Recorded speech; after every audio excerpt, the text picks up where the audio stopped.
பெரியவா சரணம். பெரியவா வானொலியின் மாலை நிகழ்ச்சிகள் ஆரம்பமாகின்றன. இன்றைய எமது நிகழ்ச்சிகள் நித்திய குரு பாதுகா பூஜா, ஸ்ரீ ரா கணபதி அவர்கள் எழுதிய புத்தகத்தின் ஒளிவடிவம், ஆன்மீக உரை, மகா பெரியவா மகிமை உபன்யாசம். பெரியவா சரணம். பெரியவா சரணம். அடுத்த நிகழ்ச்சி நித்திய குரு பாதுகா பூஜை. शुक्लाम्बरधरम् विष्णुम् शशिवर्णम् चतुर्भुजम् प्रसन्नवदनम् ध्यायेत् सर्वविघ्नोपशान्तये। ममोपात्त समस्त दुरितक्षयद्वारा श्रीपरमेश्वरप्रीत्यर्थम् गुरुप्रसादसिद्ध्यर्थम् गुरुप्रीत्यर्थम् गुरुपादपूजाम् अद्य करिष्ये। गुरुर्ब्रह्मा गुरुर्विष्णुर्गुरुर्देवो महेश्वरः गुरुः साक्षात् परब्रह्म तस्मै श्रीगुरवे नमः। अपारकरुणासिन्धुम् ज्ञानदम् शान्तरूपिणम् श्रीचन्द्रशेखरगुरुम् प्रणमामि मुदान्वहम्। सदाशिवसमारम्भाम् शङ्कराचार्यमध्यमाम् अस्मदाचार्यपर्यन्ताम् वन्दे गुरुपरम्पराम्. எல்லோரும் குருவை பெரிவாளை தியானம் பண்ணிண்டு அர்ச்சனை பண்ணுவோம். அஷ்டோத்திரம். பெரியவா அஷ்டோத்திரம் பல அஷ்டோத்திரங்கள் இருக்கு. அதுல எளிமையா சுலபமா எது இருக்கோ அதை நான் இப்ப சொல்றேன். எல்லோரும் இதை கேட்டுண்டே திருப்பி சொல்ல முடிஞ்சுவா சொல்லி சொல்லி பெரிவாளுக்கு பாதத்துல ஒவ்வொரு புஷ்பத்தை அர்ச்சனை பண்ணலாம். ओम श्री कांची कामकोटि पीठाधीश्वराय नमः। श्रीमत् चंद्रशेखरेन्द्र सरस्वती गुरुभ्यो नमः। संन्यासाश्रम शिखराय नमः। काषाय दंडधारिणे नमः। सर्वपीठापहारिणे नमः। स्वामिनाथ गुरवे नमः। करुणासागराय नमः। जगदाकर्षण शक्तिमते नमः। सर्वचराचर हृदयस्थाय नमः। ओम भक्त परिपालक श्रेष्ठाय नमः। धर्म परिपालकाय नमः। श्री जयेन्द्र सरस्वत्याचार्याय नमः। श्री विजयेन्द्र सरस्वती पूजिताय नमः।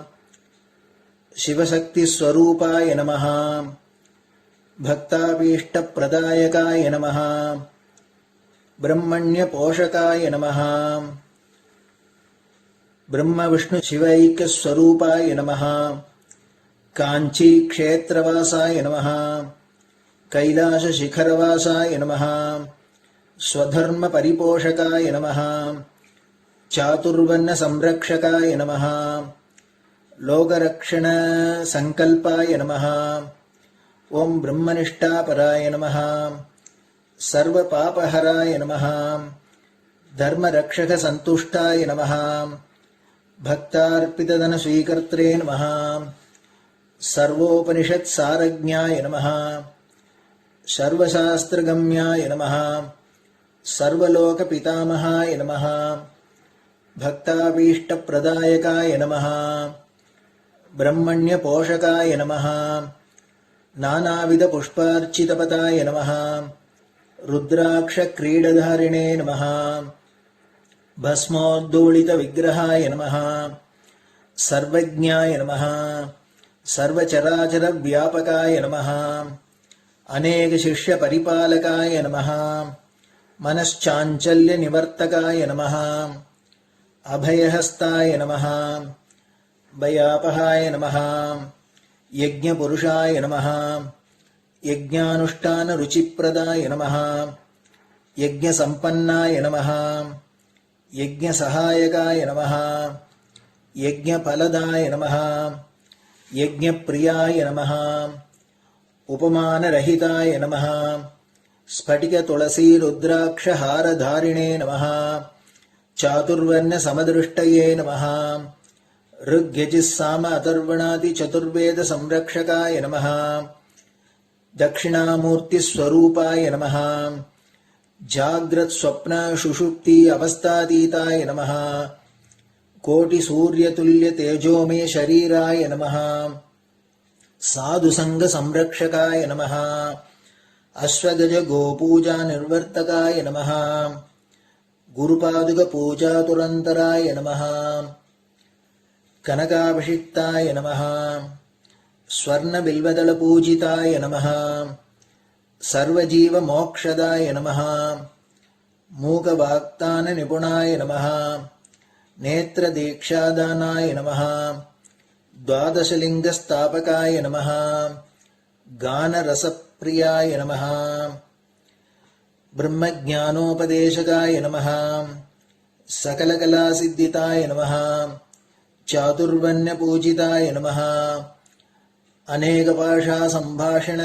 कोविताय नमः अष्टसिद्धिप्रदायकाय नमः ओम श्री शारदामठ सुस्थिताय नमः नित्यान्नदान सुप्रीताय नमः प्रार्थना मात्र सुलभाय नमः पादयात्रा प्रियाय नमः नानाविध मतपंडिताय नमः श्रुति स्मृति पुराणज्ञाय नमः देव यक्ष किन्नर किंपुरुष पूज्याय नमः श्रवणानंदकर कीर्तये नमः दर्शनानंदाय नमः अद्वैतानंदभरिताय नमः अव्याच करुणामूर्तये नमः शैव वैष्णवादिमान्याय नमः श्री शंकराचार्याय नमः दंडकमंडलोहस्ताय नमः वीणा मृदंग सकलवाद्यनाथस्वरूपाय नमः रामकथा रसिकाय नमः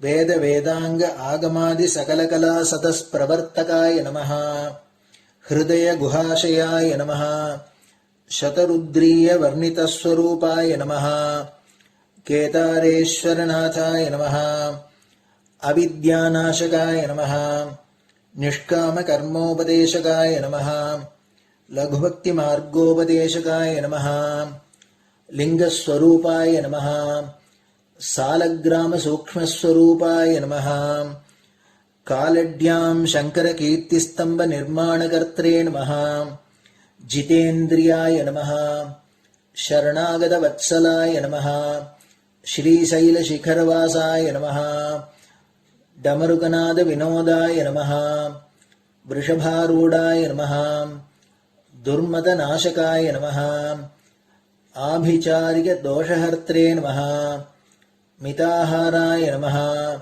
मृत्युविमोचकशक्त्याय नमः श्रीचक्रार्चनतत्पराय नमः दासानुग्रहकारकाय नमः अनुराधानक्षत्रजाताय नमः सर्वलोकख्यातशीलाय नमः वेंकटेश्वरचरणपद्मषट्पदाय नमः श्री महात्रिपुरसुंदरी समेत श्री चंद्रमौलीश्वर पूजाप्रियाय नमः श्रीमच्चंद्रशेखरेन्द्र सरस्वती सद्गुरु परब्रह्मणे नमः गुरुभ्यो नमः परमगुरुभ्यो नमः परमेष्टिगुरुभ्यो नमः परात्परगुरुभ्यो नमः गुरुपरम्पराभ्यां नमः गुरुपादुकाभ्यां नमो नमः.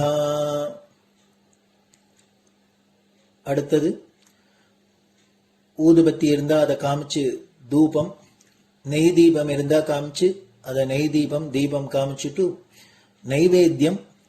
நைவேத்தியம் வெத்தலைப்பாக்கு பழம் இதுலேருந்து ஆரம்பிச்சு அவளுக்கு எது சௌரியமோ அதுபடி நைவேத்தியம் பண்ணலாம்.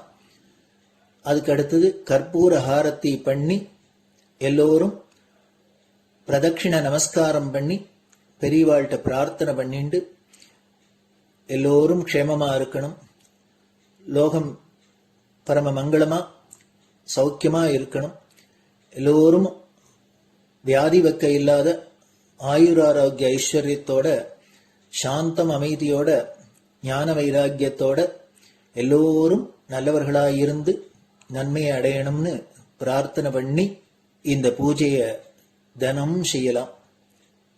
குரு பிரம்மா குருர் விஷ்ணுர் குருர் தேவோ மகேஸ்வரः குரு சாட்சாத் பரபிரம்ம தஸ்மை ஸ்ரீ குரவே நமஹ.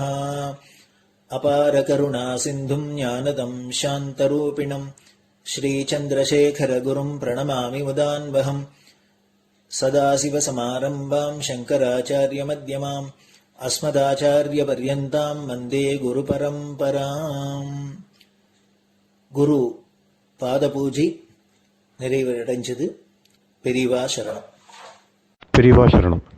பெரியவா வானொலியில் நேயர்கள் அடுத்து கேட்க இருப்பது ஸ்ரீ ரா கணபதி அவர்கள் எழுதிய புத்தகத்தின் ஒளி வடிவம். அளிப்பவர் ஸ்ரீமதி உமா சங்கர் அவர்கள். தேனினும் இனிய சொல்லான் தீச்சுடர் மேனி கொண்டான் ஊனுயிர்க்குயிரதான ஒன்றினைக் கலந்து நின்றான் ஏனினிக் கவலை நெஞ்சே இன்றுனக் அருள் செய்தான் இஞ்ஞானவான் காமகோட்டி நாதனை நம்புவோமே. ஜெய ஜெய சங்கர ஹரஹர சங்கர. மகாபிரியவாளின் உபன்யாசங்களை ரா கணபதி அண்ணா தெய்வத்தின் குரல் என்ற பெயரில் 7 பாகங்களாக தொகுத்து அளித்ததின் 4ஆம் பாகத்தின் அடுத்த பகுதி அத்வைத்தம் போர் தீர்ந்து அமைதி காண. கீதையில் வெளிப்படக் கூறிய உண்மை. ஆனாலும் பகவான் இந்த ஈஸ்வர கிருபையால் அத்வைத லட்சியம் சித்திக்கிறது என்ற விஷயத்தை நன்றாக வெளிப்படவே கீதையில் பல இடங்களில் சொல்லி இருக்கிறார். அவரும் பாத்திரம் பார்க்காமல் உபதேசம் பண்ணவில்லைதான். தபஸ் இல்லாதவனுக்கும் பக்தி இல்லாதவனுக்கும் பணிவிடை செய்யாதவனுக்கும் இந்த கீதா சாஸ்திரத்தை சொல்லப்படாது என்று அவரே அதை முடிக்கும் இடத்தில் சொல்லி இருக்கிறார். ஆனால் அவர் சொன்ன கீதை மற்ற அத்வைத சாஸ்திரங்களைப் போல அத்வைத சாதனைக்கான அட்வான்ஸ்டு ஸ்டேஜுக்கு போனவர்களுக்கு மட்டும் இல்லை. பகவத்கீதை 18 அத்தியாயம் இருப்பதில் முதல் 6 கர்ம ஷட்கம் என்றும் நடு 6 பக்தி ஷட்கம் என்றும் சொல்லி கடைசி 6 ஞான ஷட்கம் என்று சொல்வது. இப்படி சொன்னதால் இந்த ஒவ்வொரு மார்க்கத்தை மட்டும்தான் ஒவ்வொரு 6 அத்தியாயத்திலும் சொல்லி இருப்பதாக அர்த்தமில்லை. புத்திக்கு பரமாக ஆத்மா என்று ஞான மார்க்கப்படி அவர் சொல்வது கூட கர்மஷட்கத்தில் உள்ள 3ஆம் அத்தியாயத்தில்தான். ஆனாலும் மேலெழுந்த வாரியாக இப்படி கிளாசிஃபை செய்யும்படியாகவே கீதை இருக்கிறது. அத்வைதத்துக்கே என்று ஏற்பட்ட கிரந்தங்களில் கர்மாவை பற்றியும் உபாசனை பக்தியை பற்றியும் இவ்வளவு சொல்லாமல் ரொம்பவும் குறைவாகவே இருக்கும். ஆரம்ப ஸ்டேஜில் அவை அவசியமானவை என்று சொல்வதற்கு அதிகமாக அவற்றை விஸ்தாரம் செய்து சொல்லி இருக்காது. இப்படியாக பாத்திரம் பார்த்துத்தான் சொன்னார் என்றாலும் கூட பகவான் நேராக ஆத்ம விசாரத்தில் பிரவேசிக்கும் கட்டத்தில் இருக்கிறவர்களுக்கு மட்டும்தான் உபதேசிப்பது என்றில்லாமல் கர்மா பக்தி ஞானம் ஆகியவற்றில் எது ஒன்றாலும் ஆத்மீக வாழ்க்கையின் முதல் படி ஏற விரும்புகிறவர்களிலிருந்து ஆரம்பித்து எல்லோரையுமே உத்தேசித்து கீதோபதேசம் செய்திருக்கிறார். அதனால் இதிலே துவைத்தமாக பக்தி பண்ணுவதை பற்றியும் நிறைய வருகிறது. அத்வைதத்தை பற்றியும் அப்படியே வருகிறது. இப்படி 2 பற்றியுமே பகவான் நிறைய சொல்லிவிட்டதால் இது என்ன, துவைத்தத்தையும் பக்தியையும் சொல்கிறார், அத்வைத்தத்தையும் ஞானத்தையும் சொல்கிறார். துவைத்தத்துக்கு ஆப்போசிட் அல்லவா அத்வைத்தம் என்ற கேள்வி எழக்கூடும். அப்படி எழும்பாமல் இருக்கத்தான் 2ஐயும் லிங்க் பண்ணியும் அநேக விஷயங்கள் சொல்கிறார். அதிலே அத்வைத்தத்துக்கு என்றே ஏற்பட்ட சாஸ்திரங்களில் அதிகம் சொல்லப்படாததான ஈஸ்வரன் ஜீவனை துவைத்தத்திலிருந்து அத்வைத்தத்துக்கு தூக்கிவிடுகிறான் என்ற விஷயத்தையும் அவர் சொல்ல நேர்கிறது. சாதகனின் சாதனையால் மாயை கிழிப்படவில்லை, ஈஸ்வர கிருபைதான் கிழிக்கிறது என்பது போன்ற விஷயங்களை தெளிவாக வெளியிட்டுச் சொல்கிறார். அர்ஜுனன் சந்நியாசம் வாங்கிக் கொண்டு பூர்ண அத்வைத்தமாக போகக்கூடிய சாங்கிய ஞான சாதகன் இல்லை.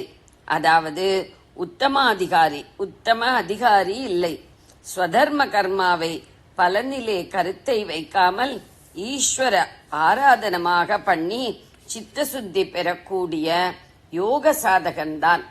அதாவது மத்தியம அதிகாரிதான் என்று ஆச்சாரியால் பாஷ்யத்தில் ஸ்தாபித்திருக்கிறார். மத்தியமம் என்பது நடு. அது உத்தமத்துக்கும் அதமத்துக்கும் லிங்க் ஆக இணைப்பாக முடியும். அதனாலேயே அவனுக்கு உபதேசிக்கும் போது துவைத்த அத்வைத்த லிங்க் ஆன ஈஸ்வரனை, அவனுடைய கிருபையை பகவான் உத்தமோத்தம ஸ்திதியை சொல்லும் போதும் குறிப்பிட்டிருக்கிறார். ஒரு இடத்தில் கீதை 7வது அத்தியாயம் 14வது ஸ்லோகத்தில் சத்வ ரஜோ தமோ குணவடிவாய் உள்ள மாயை என்னுடைய சக்தியாகும், அதனாலே அது தெய்வ சக்தி பெற்றது. மனுஷன் எப்படி தன் பலத்தால் அதை தாண்ட முடியும்? என்னிடம் பிரபத்தி சரணாகதி பண்ணினால்தான் என் அருளால் தாண்ட முடியும் என்கிறார்.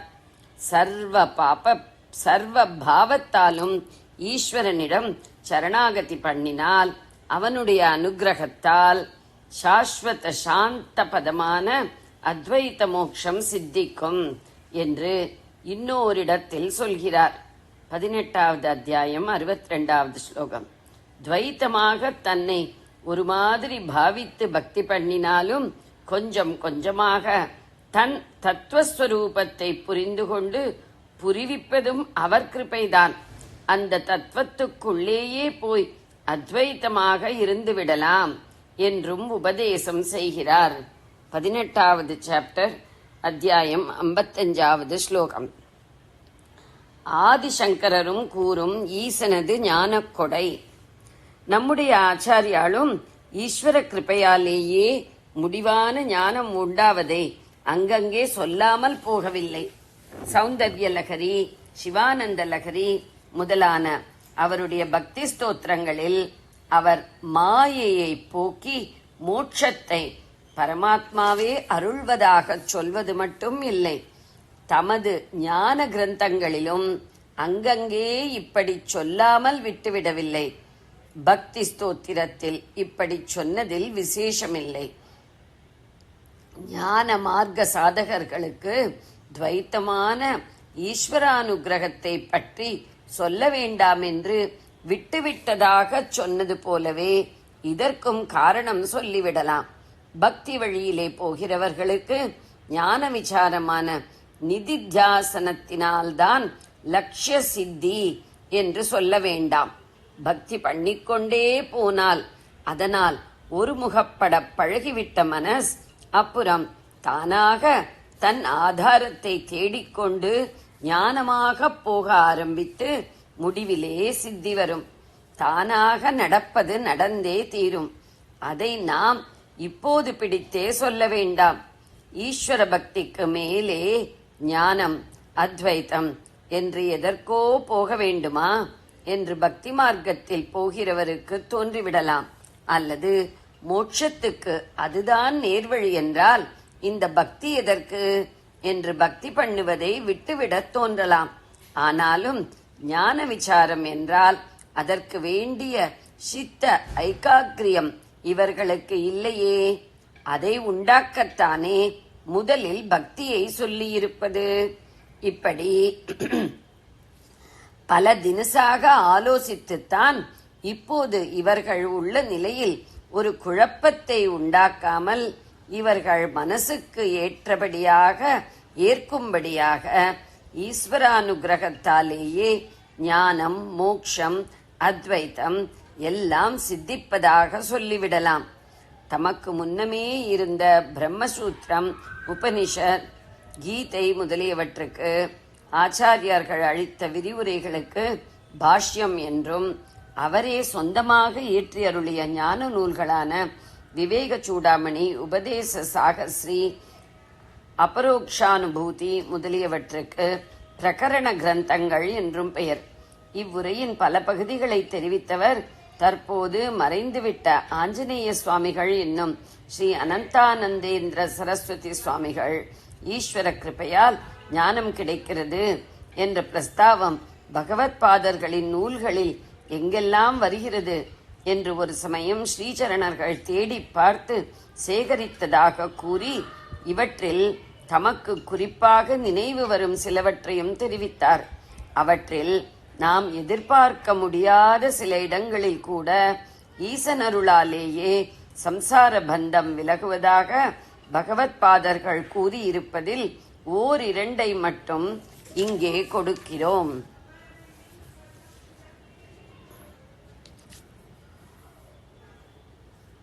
பிரகரண கிரந்தங்கள் ஆகியவற்றில் பாஷ்ய கிரந்தங்கள், பிரகரண கிரந்தங்கள் ஆகியவற்றில் ஆச்சாரியால் இவ்விஷயமாக சொல்லியிருந்தால்தான் இதற்கு வேல்யூ அதிகம்.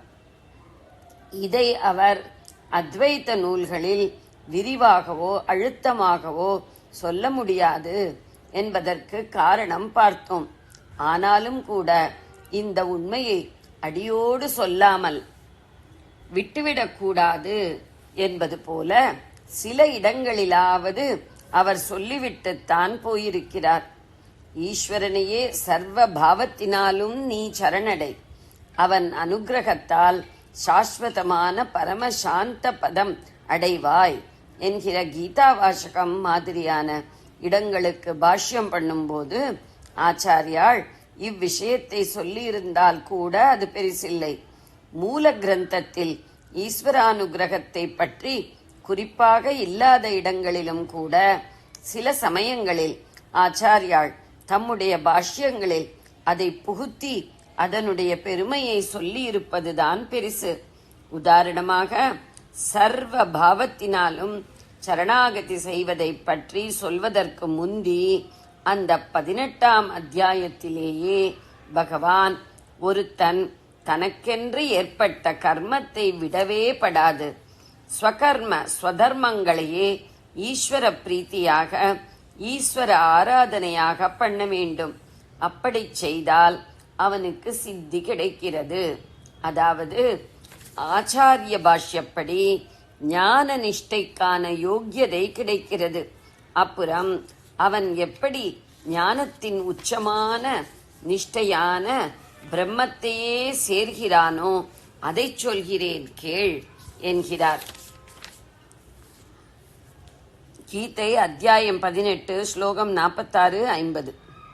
ஈஸ்வரார்ப்பணமாக தன் கர்மாவை செய்பவன் ஞான விசாரத்துக்கு பக்குவமடைவதாகவும் அப்புறம் அவன் பண்ண வேண்டியது இன்னவென்றும்தான் இந்த இடத்தில் பகவான் சொல்கிறார்.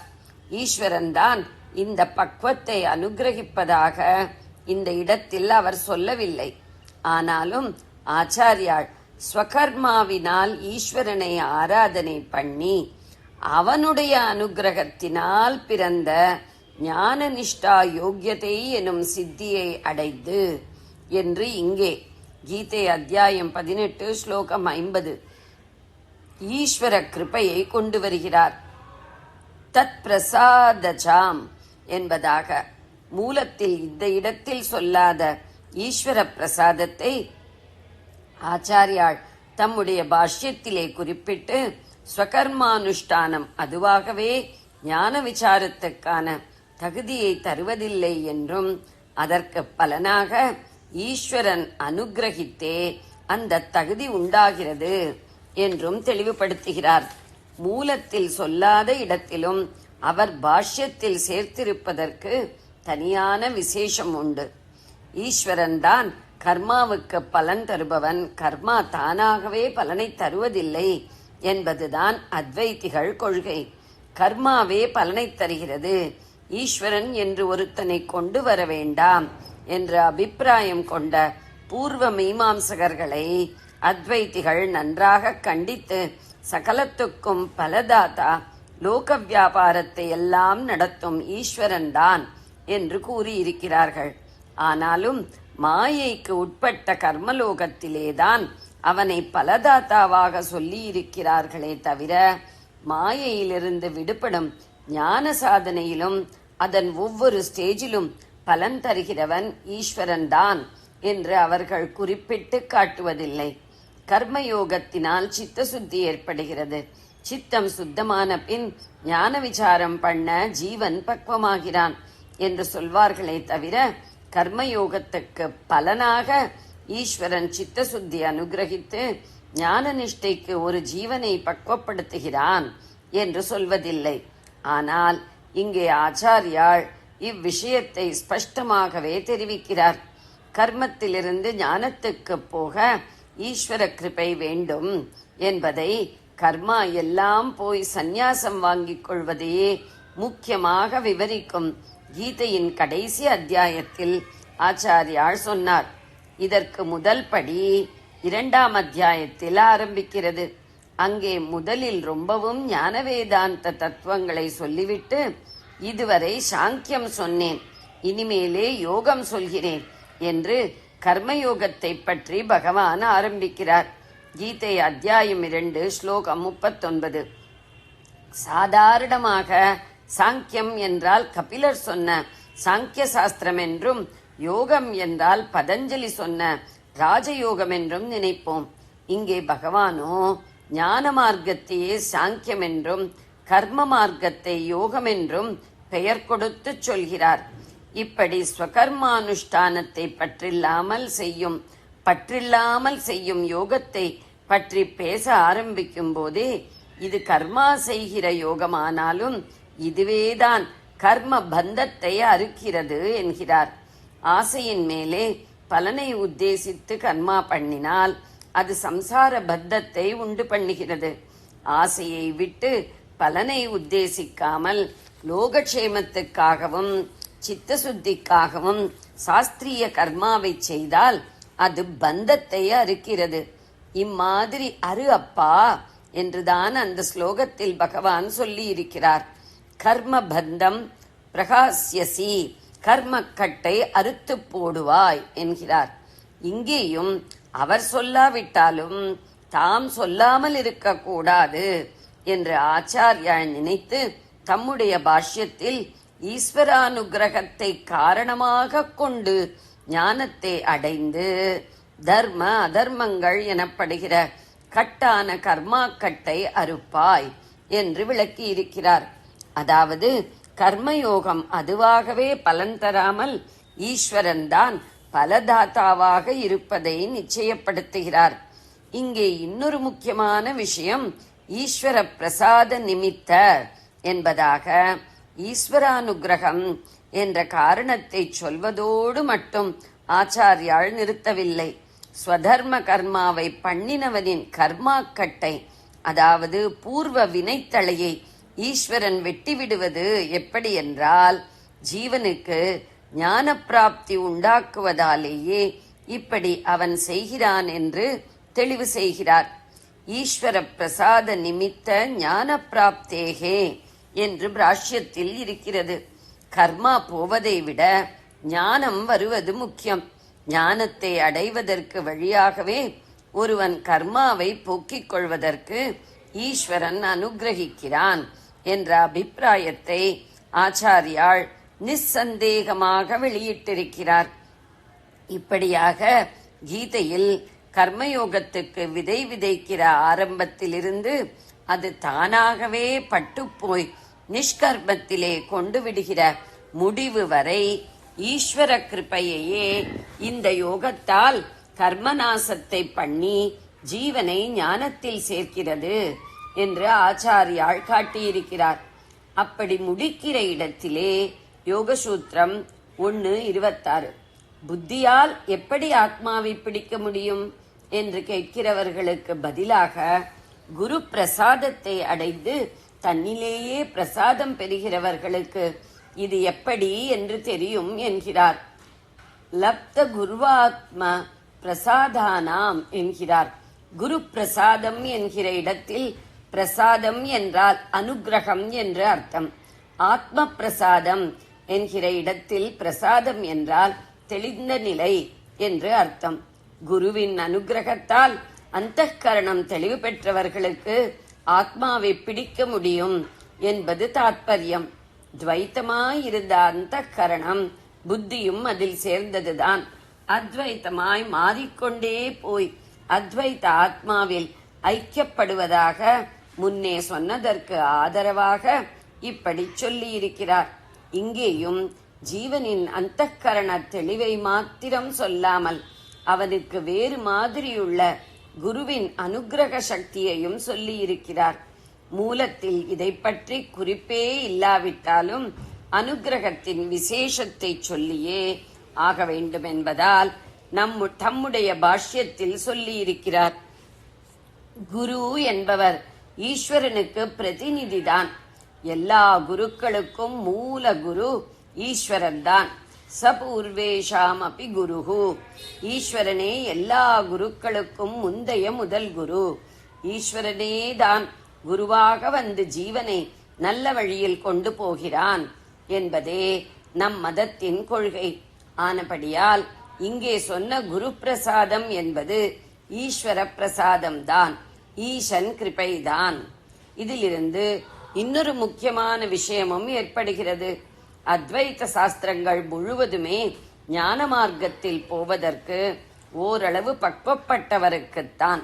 அதனால்தான் அவற்றில் கர்மானுஷ்டானமும் பக்தி உபாசனையுமே ஆரம்ப நிலைகள் என்று சொல்லி இருந்தாலும் கூட இவற்றை குறித்த விதிமுறைகளை விவரிக்காமல் தத்துவசோதனத்துக்கே முக்கியம் கொடுத்து விளக்கி இருப்பது. அத்வைத்தமாகவே வாதத்தை கொண்டு போக வேண்டும் என்றுதான் கடைசி கட்டத்தில் கிட்டுகிற ஈஸ்வரானுகிரகத்தை அவற்றில் சொல்வதில்லை என்று பார்த்தோம்.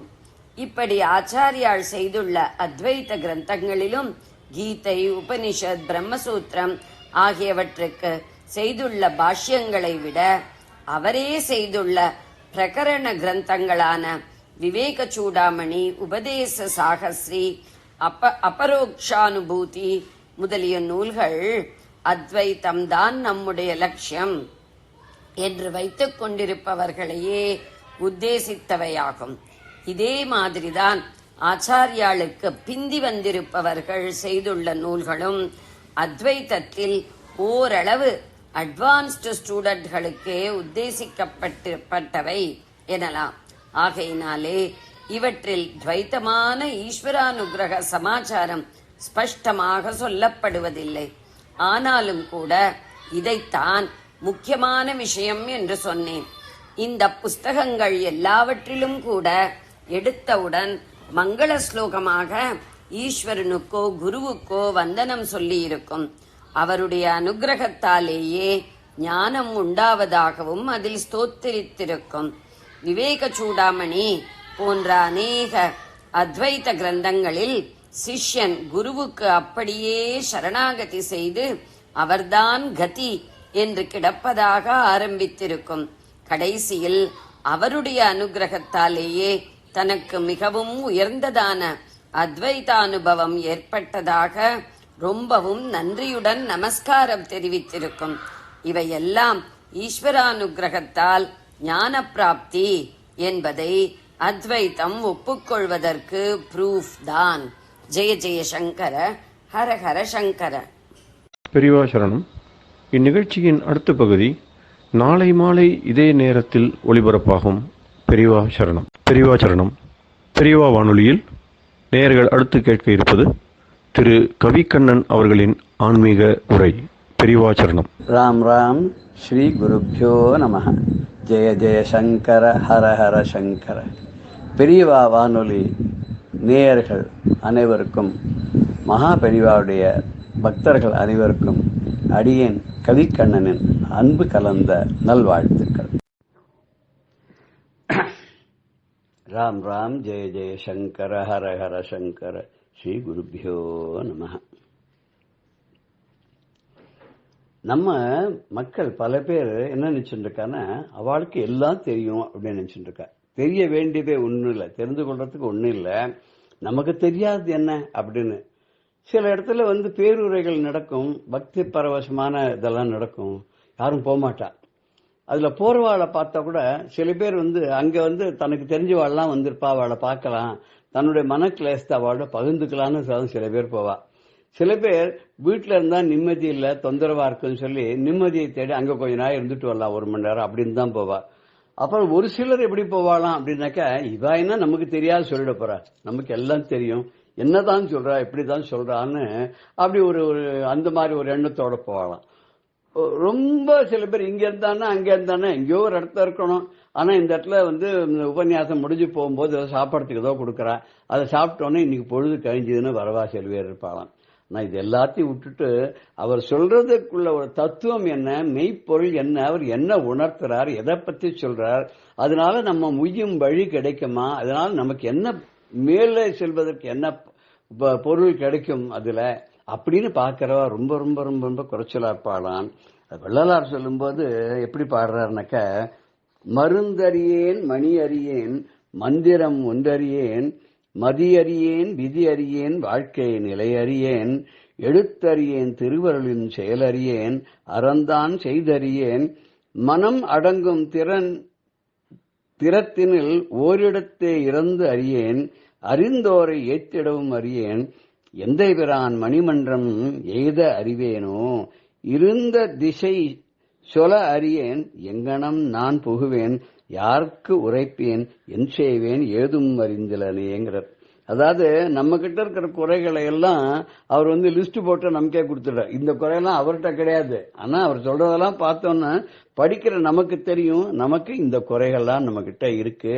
இத்தனை குறைகளை நாம வச்சுண்டு நம்ம பகவான குறை சொல்றோம். எப்படி குறை சொல்றோம்? இறைவா உனக்கு கண் இல்லையோ, உனக்கு கருணை இல்லையோ, நீ என்னை காண மாட்டாயா, எனக்கு நீ அருள் பண்ண மாட்டாயா, நீ தயை பண்ண மாட்டியா, உன் உடம்புல பாதி வந்து அம்பாள் தான், கருணாமூர்த்தியான அம்பாளே இருக்காளே, அப்படி இருந்து கூட உனக்கு எப்படி கல் நெஞ்சம் வந்தது?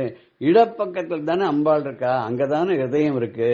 இதயம்ங்கிறது அம்பாளுடைய இதயம், கருணை மிகுந்தது இல்லையா, ஏன் அந்த கனிவு வந்து உனக்கு இல்லை? அப்படின்லாம் நம்ம நிறைய பேசுறோம். இவர் என்ன சொல்றார்? மருந்து அறியன், எனக்கு ஒரு வைத்தியம் தெரியாது. மணி அறியன், ஏதாவது ரத்தனங்கள் அது அந்த மாதிரிதான் இருக்கா பார்த்திருப்பேனா, அதுவும் கிடையாது. மணி மந்திரம் ஔஷதம், ஏதாவது மந்திரங்கந்திரம் தெரியுமா, என்னுடைய குறைகள் எல்லாம் நீக்கிக் கொள்வதற்கு, வியாதியை எல்லாம் நீக்கிக் கொள்வதற்கு எனக்கு பணமும் கிடையாது, எனக்கு வந்து மருந்தும் தெரியாது, மந்திரமும் தெரியாது.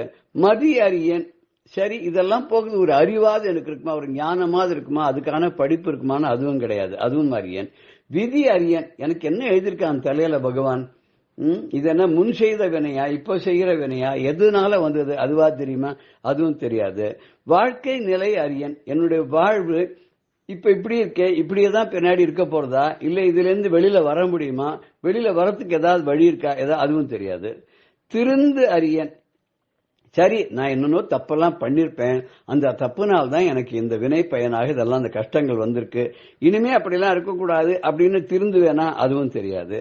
திருவருளின் செயல் அறியன், சரி உன்னுடைய திருவருள் இருந்துச்சுன்னா இதெல்லாம் மாறி போயிடும், எனக்கு எந்த கஷ்டமும் வராது, நான் துன்பமில்லாத ஒரு நல்ல வாழ்க்கையை அடைந்து விடுவேன், அப்படியாவது அறிவேனா, அதுவும் கிடையாது. அறந்தான் செய்தறியன், தர்மம் பண்ணிருப்பேனா, யாராவது கேட்டவாளுக்கு ஏதாவது கொடுத்திருப்பேனா, ஒருவேளை அன்னம் கொடுத்திருப்பேனா, ஒரு மாட்டுக்கு ஒரு ரூபா புல் கொடுத்திருப்பேனா, ஒருத்தருக்கு ஒரு வேளை சாப்பாடு போட்டிருப்பேனா, ஒன்னும் பண்ணிருக்க மாட்டேன்.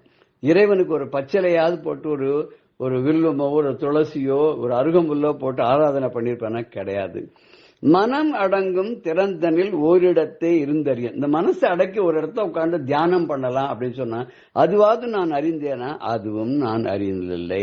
சரி அறிந்தோரை ஏத்திடவும் அறியன், அப்படி அதெல்லாம் புரிஞ்சிடவா, அப்படி ஞானிகளா இருக்காளே அவளை போற்றி அவளுடைய பாதங்களை விழுந்து அவள்கிட்ட போய் நான் சரணாஞ்சேன்னா அவ நமக்கு சொல்லித் தருவாள் நல்ல கதி அடைகிற வழிய, அதுவா செஞ்சேன்னா அதுவும் இல்லை. எந்தை பிரான் மணிமன்றம் எய்த அறிவேனோ, சரி உன்னுடைய திருக்கோவில் இருக்கு, அங்கேயாவது வந்து உன்னை பார்க்கலாம், திருவற்றியூர்ல நீ வந்து திருவாலங்காட்டுல ஆடுற, அதுக்கப்புறம் வந்து தில்லையிலே ஆடுற, மதுரையில ஆடுற, குற்றாலத்துல ஆடுற, இப்படி ஒரு ஒரு ஊர்லயும் நீ ஆடின்னு இருக்கேன், அப்படி உன்னுடைய ஆட்டத்தை பார்க்கறதுக்கு சிதம்பரத்திலேயா வந்து பார்க்கறதுக்கு நான் அது ஏதாவது பண்ணேனா, உன்னுடைய மன்றத்திலே வந்து நீ ஆடும் ஆடலை பார்த்து ரசிப்பதற்காக வருவேனா, அதுவும் கிடையாது. இருந்த திசை சொல்லாரிய, நீ எங்க இருக்க, உன்னோட கோவில் எங்க இருக்குன்னு யாராவது கேட்டா அது சொல்றதுக்கு உண்டான திசை எங்க இருக்குன்னு அதுவாது நான் அறிஞ்சேனா, இல்லப்பா ஒண்ணுமே தெரியாதேப்பா, எங்கனம் நான் புகுவேன், யாருக்கு உரைப்பேன், என் செய்வேன், எனக்கு ஒண்ணுமே புரியலையே, இப்படி இது கூட ஒன்னும் தெரியாத இருக்கக்கூடிய நான் வந்து எப்படியப்பா உன்னுடைய திருவருளுக்கு பாத்திரமாக ஆவேன், நான் எப்படி இந்த வையத்தை விட்டு நரகத்துக்கு போகாம சொர்க்கத்துக்கு நான் போகுவேன், யார்கிட்ட போய் இதெல்லாம் நான் சொல்றது, நான் என்னதான் செய்ய, எனக்கு ஒண்ணுமே புரியலையே, நான் கதியற்று நிர்கத்தியாக நான் நிற்கிறேனே, நான் என்ன பண்ணுவேன்னு புரியலையப்பா. நீ எனக்கு மன்றத்திலே ஆடுகின்ற பெருமானே, எனக்கு நீ நல்லதை செய்ய மாட்டியா, சொல்ல மாட்டியா, அறிவு ஊட்ட மாட்டியா அப்படின்னு கேட்கிறார்.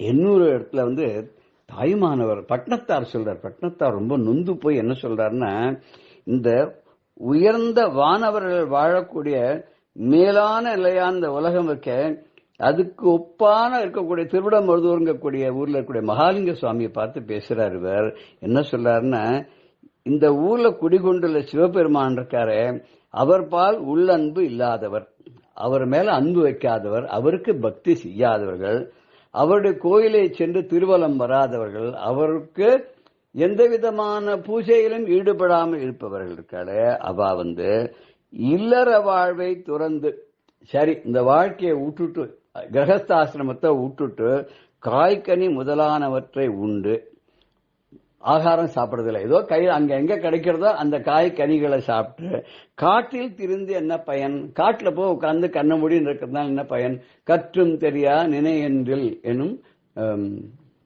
கற்றும் தெரியார் காடே கதியாய் கண்மூடி நெடும் கனவானத்தமும் பெற்றும் தெரியா நினையென்னில் அவம் பெருகும் பிழையன் பேசத்தகுமோ அப்படின்னு அகஸ்தியோட பாடல் ஒன்று நவரத்ன மாலையில வரும். அதாவது என்ன படிச்சும் புரியாதவா, தெளிவு மனத்தெளிவு ஏற்படாதவா காட்டுல போய் கண்ணு மூடின்னு உட்கார்ந்ததுனால என்ன கிடைச்சிடும், ஒண்ணுமே கிடைக்காது இல்லையா. அப்படி அங்க போய் உட்கார்ந்து காற்றையே உணவாக கொண்டு வாழ்வதனால ஏதாவது லாபமா, ஒண்ணும் கிடையாது. இடுப்புல பட்டாடைகள் எல்லாம் எடுத்து ஒரு கந்த துணியை மாத்திரம் கட்டிண்டு அந்த காட்டுல ஒரு மரத்தடியில போய் உட்கார்ந்துட்டு கிடைச்ச காய்கனிகளை சாப்பிட்டு கண்ணை மூடின்னு இருக்கிறதுனால ஏதோ பிரயோஜனம் உண்டா, கையில ஓட ஏந்திண்டு ஊர் ஊரா பிச்சை எடுத்து அப்படி சாப்பிடறதுனால ஏதாவது பிரயோஜனம் உண்டா, இதனால எந்த விதமான பிரயோஜனமும் கிடையவே கிடையாது.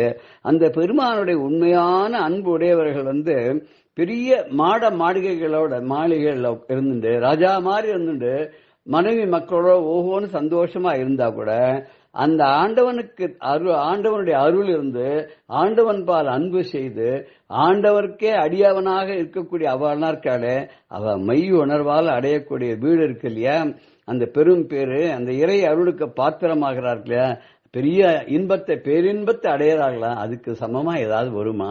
அதனால காட்டுக்கெல்லாம் போகணுங்கிற அவசியம் இல்ல, வீட்டில் இருந்தாலுமே அந்த இறைவனை தொழுது வணங்கி அவன்பால் அன்பு செலுத்தி அவனுக்கே நாமார்க்கும் குடியுள்ளோம் நமனை அஞ்சோம் அப்படின்னு சொல்லி நான் என்னன்னைக்கும் அந்த ஈசனுக்கே ஆட்பண்டு இருப்பேன்னு சொல்லிட்டான்னு அந்த நிலையை கடைபிடித்து வந்துட்டா அதுதான் ரொம்ப பெருசு இல்லையோ அப்படிங்கிறார். திடீர்னு நமக்கெல்லாம் தோணும், ஒரு பயம் ஒண்ணு வரும், நம்ம என்ன ஆவோமோ எப்படி ஆவோமோ எங்க போவோமோ அப்படின்ற ஒரு பயம்லாம் வரும். அதுக்கும் ஒரு வழி சொல்ல போறார். அதுக்கு முன்னாடி பகவான் ரமணர் என்ன சொல்றான்றத பாப்போமா. 60வது அக்ஷரமண மாலை பாடல்ல என்ன நீ ஆசை காட்டி மோசம் பண்ணாதப்பா அப்படிங்கிறார். நேசமில் எனக்குன் ஆசையை காட்டி நீ மோசம் செய்யாதருள் அருணாச்சல அருணாச்சல சிவ அருணாச்சல சிவ அருணாச்சல சிவ அருணாச்சல. இயல்பாவே ஆசையற்று இருந்த எனக்கு உனது பேரின்பமான உன் மேல ஆசை பண்ணும்படியா நீதான் பண்ண, உன்மேல எனக்கு ஒரு ஈர்ப்பு வந்தது, எனக்கு எதுலையுமே பற்றில்லாத இருக்கணும் தான் நான் வந்தேன். ஆனா நீ என்ன பண்ணிட்ட, உன்னோட அழகான திருவுருவத்தையும் அருளோடு கூடிய அந்த வண்ண மேனியும் எனக்கு காமிச்சு உன்பால் எனக்கு ஒரு ஈடுபாடு வரும்படியாக என்னை ஈர்த்து நீ ஆண்டு கொண்டாய். இப்படி எல்லாம் பண்ணிட்டு இன்னைக்கு நான் கூப்பிட்டா வராது அந்த இப்படி மோசம் பண்றது நியாயமா? அப்படி செய்யாம நீ என்ன பண்ணணும்னா என்னோட ஆசை முழுமை பெறும் வண்ணமாக தீர்த்து வைக்க வேண்டும். உன்னோடு நான் கலக்க வேண்டும் என்ற ஆசை, என்னை உன்னில் நீ கலந்து கொள்ள வேண்டும் அப்படிங்கிற ஒரு ஆசை இருக்கு. அந்த ஆசையை தீர்த்து வைக்கணும். நீ எனக்கு இயல்பாகவே அந்த ஆசை தான் உண்டு, அந்த ஆசையில தான் நான் இங்க வந்தேன். நீ முதல்ல என்ன பண்ண, உன்னோட பேர் இன்ப வடிவமான உன்னுடைய இதை காமிச்சு முதல்ல ஆசையை தீர்த்து வைக்கிற மாதிரி பண்ணிட்டு இப்ப மறைஞ்சு போயிட்ட, என் முன்னாடி நீ தோன்றவே மாட்டேங்கிற. நீ அப்படி மீண்டும் தோன்றி எனக்கு நான் செய்யும் வகை அறியாத நான் திணறுகின்ற முத்தியா. அப்ப நீ என்ன பண்ணணும்னா எனக்கு நீ உன்னுடைய மறுபடியும் உன்னுடைய திருவுருவை காமிச்சு பயப்படாதப்பா அஞ்சேல், என்னன்னைக்கு நீ என்னுக்குள்ளதான் இருக்கேன், நான் உன்னை காப்பாத்தின்னு இருக்கேன், நீ சொல்ல மாட்டியா, நீ சொல்லணும் அப்படின்னு சொல்றார். சும்மா இருந்து உலக சுகங்கள் முயன்றனை பெம்மான் நீ பேரழகு காட்டி முகம் காட்டி அம்மா என்று உன்னை அண்டி வரும் எளியனே தம்மால் ஆகாது என என்னை தள்ளுவதும் முறையாமோ அப்படின்னு ஒருத்தர். நான் உலக சுகம்தான் ரொம்ப சிறந்தது அப்படின்னு சொல்லி அதுல மூழ்கி நான் எப்ப பார்த்தாலும் அதுலயே கலங்கி இருக்கும்போது நீ உன்னோட பேர் அழகு முகத்தை காமிச்சு உன்னோட ரூபத்தை காமிச்சு நான் உன்னை அம்மா அப்படின்னு சொல்லி உங்ககிட்ட உன்னை அண்டி வரணும் இல்லையா? இந்த எளியன் அப்படி அண்டி வரும்போது என்னை நீ என்னால ஆகாதுப்பா, போ போ போ, இதெல்லாம் உனக்கெல்லாம் சரிப்பட்டு வராது, நீ எல்லாம் என்னுடைய அடியவனாக இருக்க லாயக்கே இல்லைல்ல, நீ தள்ளவே கூடாதுப்பா, அப்படி தள்ளாமல் நீ என்றென்றும் என்னை காக்க வேண்டும் அப்படின்னு இன்னொருத்தர் சொல்றார். அது பட்டணத்தார் நமக்கு ஒரு பயம் வரும்படியான ஒரு நிகழ்வையும் சொல்றார்.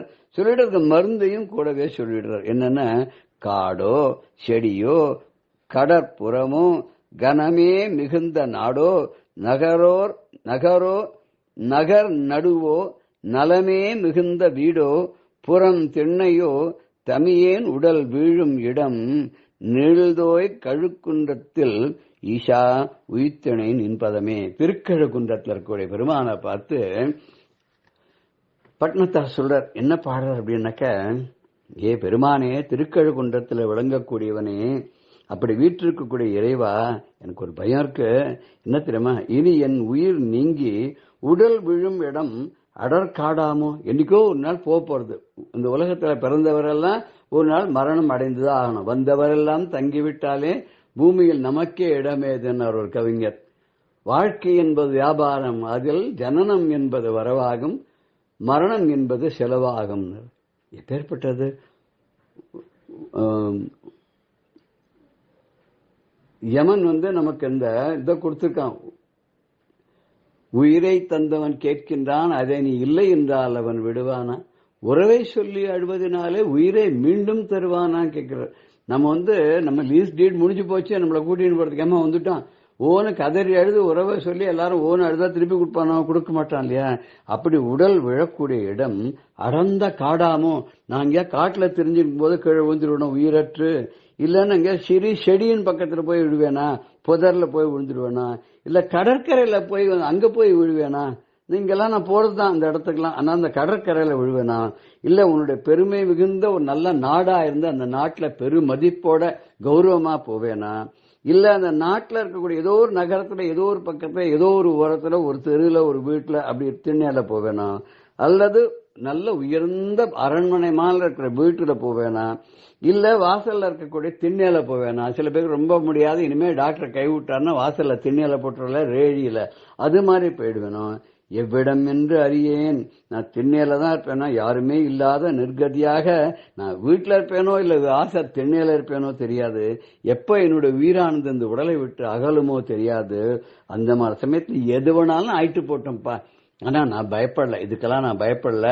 ஏன்னா நம்ம ஒரு நாள் போய்த்தானே ஆகணும், அப்படி போய்த்தான் ஆகணும். அப்படிங்கிற போது அவனுடைய கோட்டைக்குள்ள போனா திரும்பி வராதுன்னு சொல்றாள் இல்லையா? அதனால எமனுடைய கோட்டைக்குள்ளுக்கு செல்ல வேண்டிய நேரம் வந்துடுத்துன்னு போய்த்தான் ஆகணும். அப்போ என்னோட உயிருக்கு துணையாக வரக்கூடியது உன்னோட திருவடிகள் தான். உன்னுடைய திருவடிகளை தான் நான் நம்பி உன்னையே தஞ்சம் என்று அப்படியே கூப்பிடுவேன். உன்னையே அன்னையே என்பன் ஓடி வந்தேங்கிற பட்டர். அது மாதிரி நானும் உன்னையே தான் தேடி கூப்பிட்டு இது பண்ணுவேன். அப்ப நீ அஞ்சேல் உன்னுடைய அபயகரத்தை காட்ட வேண்டும் என்று சொல்லும்படியாக பட்னத்தார் சொன்ன வழியில நாமளும் அந்த இறைவனை அப்பா ஆசை காட்டி மோட்சம் பண்ணிடாத, ரமண பகவான் சொன்ன மாதிரி நீ உன்னுடைய உருவை மீண்டும் என்னை காமிச்சு நீ என்ன ஆட்கொள்ள வேண்டும்னு நாமளும் அப்படியே வேண்டுவோமாக. ஜெய ஜெய சங்கர ஹர ஹர சங்கர ஸ்ரீ குருபியோ நம. ராம் ராம். பெரியவா சரணம். இந்நிகழ்ச்சியின் அடுத்த பகுதி நாளை மாலை இதே நேரத்தில் ஒளிபரப்பாகும். பெரியவா சரணம். பெரியவா சரணம். அடுத்த நிகழ்ச்சி மகா பெரியவா மகிமை உபன்யாசம். வழங்குபவர் பிரம்மஸ்ரீ கணேச சர்மா அவர்கள். அம்மநாயக்கனூர் அப்படிங்கிற இடத்துல நவராத்திரி உற்சவம் முடிஞ்சது. அங்கேருந்து கிளம்பின பெரியவா திண்டுக்கல், அதுக்கப்புறம் பழனி வந்தா. அறுபடை வீடுல ஒரு க்ஷேத்திரம், சுவாமி சந்நியாச கோலத்தில் இருக்கிறது முருகன், பழனி ஆண்டியா. உயர்ந்த க்ஷேத்திரம் திருஆவினங்குடி அப்படின்னு திருப்புகழ்ல அருணகிரிநாதர் பாடுறார். அந்த பழனியில முருகனை தரிசனம் பண்ணிண்டா. தாராபுரம், கொளிஞ்சிவாடி, சின்ன தாராபுரம், கரூர், திருச்சி, கள்ளக்குறிச்சி வழியால திருக்கோயிலூர் வந்தா. திருக்கோவிலூர் பெரிய க்ஷேத்திரம், வைஷ்ணவாளுக்கு ரொம்ப முக்கியமான க்ஷேத்திரம். 4000 திவ்ய பிரபந்தம் உருவான க்ஷேத்திரம். தேகலீஸ்வரர் அப்படின்னு சுவாமி. இந்த திருக்கோவிலூருக்கு வந்துட்டு 1929ஆம் வருஷம் வியாச பூஜைக்காக மணலூர்பேட்டைங்கிற இடத்துக்கு வந்தா. 1929ஆம் வருஷம் ஜூலை மாசம் 21ஆம் தேதி மணலூர்பேட்டையில வியாச பூஜை நடந்தது. அதுக்கு 3 நாள் கழிச்சு 1929ஆம் வருஷம் ஜூலை மாசம் 24ஆம் தேதி பெரியவாளோட பூர்வாசிரம அப்பா ஸ்ரீ சுப்பிரமணிய சாஸ்திரிகள் காலமானார் கும்பகோணத்துல. இந்த செய்தி வந்தது. அந்த மணலூர்பேட்டையில் இருக்கிறது பெரியவாளுக்கு கடுமையான மலேரியா ஜுரம். கிட்டத்தட்ட 1.5 மாசம் ரொம்ப ஜுரமா இருந்தது. எழுந்திருக்க கூட முடியாத ஒரு ஸ்திதி. வைத்தியெல்லாம் பண்ணிக்கணும் அப்படின்னு எல்லாரும் சொன்னா. ஆனா வைத்தியெல்லாம் பண்ணிக்க மாட்டேன் அப்படின்னு விட்டா பெரியவா. வெறும் துளசி தீர்த்தம் இதை மட்டும் சாப்பிட்டுண்டு ரொம்ப சரீர உபாதையில சிரமப்பட்டா. அப்படி சரீர உபாதை இருந்தாலும் சிரமப்பட்டா கூட எல்லாரும் நம்ம நினைச்சு பாருங்க, ஒரு மலேரியா ஜுரம் அப்படின்னா அதுவும் 1.5 மாசம் நீடிச்சுது அப்படின்னா ஒரு ஆகாரம்லாம் இல்லாத வெறுமனை நாமளா இருந்தா சாதாரணமா படுத்திருந்தாலே சிரமமா இருக்கும். ஆனா பெரியவாளுக்கு எவ்வளவு ஒரு பொறுப்பு இருந்தது. மடத்தை கட்டிண்டு திருக்கால சந்திரமௌலீஸ்வர பூஜை பண்ணணும், வரவா பொறவா தரிசனம், அது இது எக்கச்சக்கமா ஒரு வேலை காரியங்கள். அந்த கடுமையான ஜுரத்திலையும் எதையும் குறைச்சிக்காத 3 காலமும் ஸ்நானம் பண்ணி பூஜை பண்ணினா அப்படின்னா அந்த சரீரத்தை எப்படி அவ பாவிச்சிருந்தா, அந்த சரீர பிரஜை இல்லாத இருந்தா அப்படிங்கிறது தெரியுது. அப்ப ஏன் ஜுரம் வந்தது? உடனே சந்தேகம் வரும், அவருக்கு தான் சரீர பிரஜை இல்லையா, அவரே ஜுரம் வந்தது அப்படின்னா. ஈஸ்வரனா இருந்தாலும் அவதார புருஷாலா இருந்தாலும் ஒரு மனுஷ சரீரம் அப்படின்னு ஒண்ணு எடுத்துன்னு வந்துட்டா அதுக்கு என்னென்ன உண்டோ இயற்கையா அதுக்கு என்னென்ன சுபாவம் பண்ணுமோ, பாதிப்பு இருக்குமோ, சாதகம் இருக்குமோ, அது அத்தனையும் இருக்கிறாப்புல காமிச்சாதான் அழகு. ஒரு நல்ல நடிகர் அப்படின்னா என்ன வேஷம் போட்டுக்கிறாரோ அந்த கேரக்டராவே அவர் மாறிடணும். அவரோட நிஜஸ்வரூபம் தெரியப்படாது. என்ன கேரக்டர்ல அவர் நடிக்கிறாரோ அந்த கேரக்டர்லயே அப்படியே இருந்தார்னா, வாழ்ந்து காமிச்சார்னா அதுதான் நல்ல நடிகர் அப்படின்னு சொல்றாப்புல. சர்வேஸ்வரனான பகவானும் ஒரு மனுஷ சரீரத்தை தூக்கிட்டு ஒரு அவதாரம் அப்படின்னு பண்ணிட்டு வரத்தே அதுக்கு உண்டான இயற்கையா என்னென்னலாம் வருமோ போகுமோ இது எல்லாத்தையும் அந்த சாதக பாதங்கள்ல காமிக்கிறது தான் தனியே அழகா இருக்கும். ராமரை பார்க்கிறோம், ராமாயணத்துல பார்க்கிறோம், கிருஷ்ணரை பார்க்கிறோம், இப்படி பல விதங்கள்லாம் பார்க்கிறோமே. எப்படி எல்லாம் மனுஷரால இருந்து காமிச்சா அப்படின்னு ராமர்னும் ஓப்பனாவே சொல்றார். வசிஷ்டர் சொல்றதே, பிரம்மா சொல்றதே எல்லாம் நீ யாருன்னு மறந்து போயிட்டியா, சாட்சாத் நாராயணன் இல்லையா அப்படின்னா அதுக்கு ராமர் பதிலே சொல்றார், எனக்கு அதெல்லாம் இப்ப தெரியாது. ஆத்மானம் மானுஷம் பண்ணியே ராமம் அகம் தசரதாத்மஜம். எனக்கு இப்ப சத்திக்கா நான் ராமருங்கிற தசரதனோட புள்ள, அவ்வளவுதான். ஒரு அயோத்தி ராஜா, ஒரு ராஜாவா, ஒரு அப்பாவுக்கு பிள்ளையா, ஒரு மனுஷனா என்னென்ன பண்ணலாமோ, என்னென்ன பண்ண முடியுமோ, எப்படி இருக்கணுமோ அப்படிதான் இருப்பார். இதை மீறி தன்னோட ஒரிஜினல் கேரக்டர் என்னங்கிறதெல்லாம் காமிக்க மாட்டேன் அப்படின்னு ஓப்பனா சொல்றாப்லயே இருக்கு ராமாயணத்துல. அப்படிதான் இங்கேயும் பெரியவா அந்த சரீரத்துக்கு உண்டான, மனுஷ சரீரத்துக்கு உண்டான என்னென்னலாம் வருமோ, வியாதியோ ஜரையோ மரணமோ மூப்போ இன்பமோ துன்பமோ எல்லாத்திலையும் அந்த உணர்ச்சிகளுக்கெல்லாம் ஆடி காமிச்சா.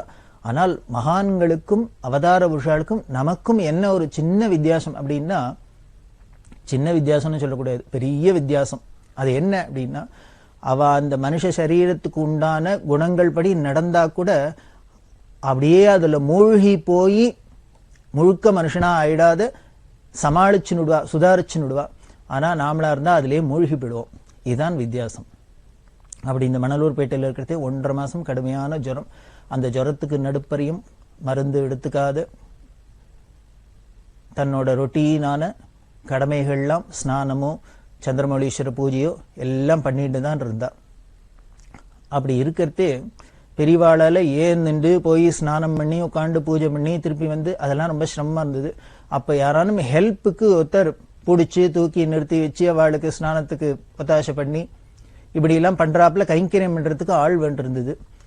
பெரியவாளை அது வரைக்கும் யாரும் தொட்டது கிடையாது.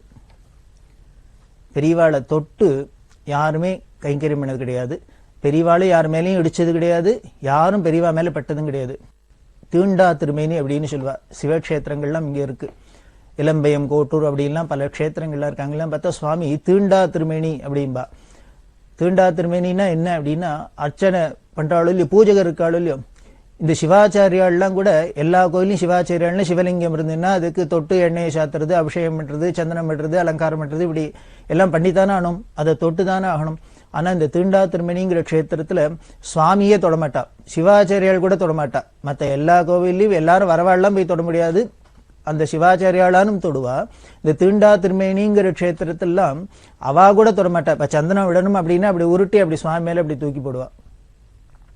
அபிஷேகம் பண்ணணும்னா அப்படி மேல தூக்கி தண்ணியை ஊத்துறது. இப்படி இல்லாம இருக்கிற க்ஷேத்திரங்கள்லாம் இருக்கு. அது மாதிரிதான் பெரியவாளும் தீண்டா திருமேனியா தான் அது வரைக்கும் இருந்தா.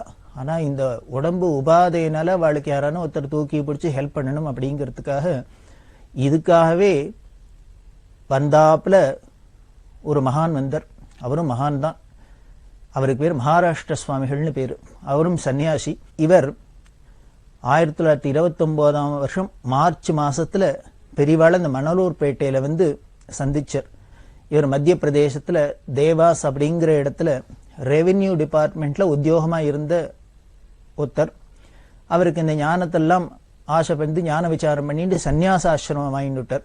சன்னியாசாசிரமம் வாங்கிட்டு ராமேஸ்வர யாத்திரை பண்ணணும் அப்படின்னு ராமேஸ்வரத்துக்கு வந்தார். இந்த வடக்க இருக்கிறவாளுக்கெல்லாம், நார்த் இந்தியன்ஸ்க்கெல்லாம் ராமேஸ்வர யாத்திரை ரொம்ப முக்கியம். வடக்க இருக்கிறவாளுக்கெல்லாம் ராமேஸ்வரம் வருது ரொம்ப முக்கியம். இங்க தெற்க இருக்கிறவாளுக்கெல்லாம் காசிக்கு போறது ரொம்ப முக்கியம். அது மாதிரி இவர் ராமேஸ்வர யாத்திரை வந்தார். அப்படி ராமேஸ்வரத்துக்கு போயிட்டு இவர் வர வழியில இவரோட தண்டம் காணா போயிடுத்து. ரயில்ல வந்த இடத்துல தண்டம் காணா போயிடுத்து. ஒரு சன்னியாசாசிரமத்துக்கு தண்டம் இல்லாத காஷாயம், தண்டம், கமண்டலம் இதெல்லாம் லட்சணமா சொல்லியிருக்கிறதுனால இந்த தண்டம் காணா போனோன்னு தன்னோட ஆசிரமமே நஷ்டமாயிட்டாப்புல அவருக்கு ரொம்ப வருத்தப்பட்டார். சரி, வேற தண்டம் எங்கேயானு எடுத்துக்க வேண்டியதானே அப்படின்னா அதுவும் முடியாது. அது கிரமமா யார்ட்டையானு இன்னொருத்தட்ட போய் ஸ்வீகரிச்சுக்கணும் அப்படிங்கிற தாபத்துல அவர் யோஜனை பண்ணிட்டு வரத்தே பலர்கிட்ட விசாரிக்கிறதே. அவருக்கு வேற ஹிந்தி, மராட்டி இது 2 தான் பேச தெரியும், வேற ஒன்றும் லாங்குவேஜ் தெரியாது. அப்படி கேட்கறதே பெரியவாளோட பெருமை தெரிஞ்சுது அவருக்கு. யாரோ சொன்னா இது மாதிரி காஞ்சி மகான் ஒருத்தர் இருக்கார், அவரை வேணா போய் பாருங்கோ, அவர் உங்களுக்கு என்னன்னு சொல்லுவார் அப்படின்னு. அதனால இந்த மணலூர்பேட்டையில வந்து பெரியவாளை பார்த்தார். பார்த்து என்னோட தண்டம் காணா எடுத்து தண்டம் கொடுக்கணும் அப்படின்னு. உடனே பெரியவா விதிவத்தா அவருக்கு எப்படி சொல்லணுமோ அதுக்கு உண்டான பரிகாரத்தை சொல்லி தண்டத்தை கொடுத்தா. இந்த தண்டத்தை பெரியவாள்கிட்ட வாங்கிண்டத்திலேருந்து பெரியவா தான் தனக்கு குரு அப்படின்னு வரைச்சுட்டு பெரியவாளோடயே இருக்க ஆரம்பிச்சுட்டு அதுக்கப்புறம் 25 வருஷம் பெரியவாளோடயே இருந்தார். கடைசியில காஞ்சிபுரத்துல அவர் சித்தியானு 25 வருஷம் பெரியவாளோடயே இருந்தார். ரொம்ப கோபிஷ்டர், கோபம் வந்துரும், அப்படியே நெருப்பு மாதிரி இருப்பார், மகா தபஸ்வி. பெரியவாளை எப்படி உபாசிச்சிருந்தார் அப்படின்னா, இங்க அவர் தான் இந்த ஜுரமான சமயத்துல மலேரியா ஜுரம் இருக்கிறது பெரியவாளை தூக்கி எடுத்து அவளை கத்திச்சு அவளுக்கு எல்லா ஹெல்ப்பும் பண்ணினது இந்த மராட்டி சுவாமிகள் தான்.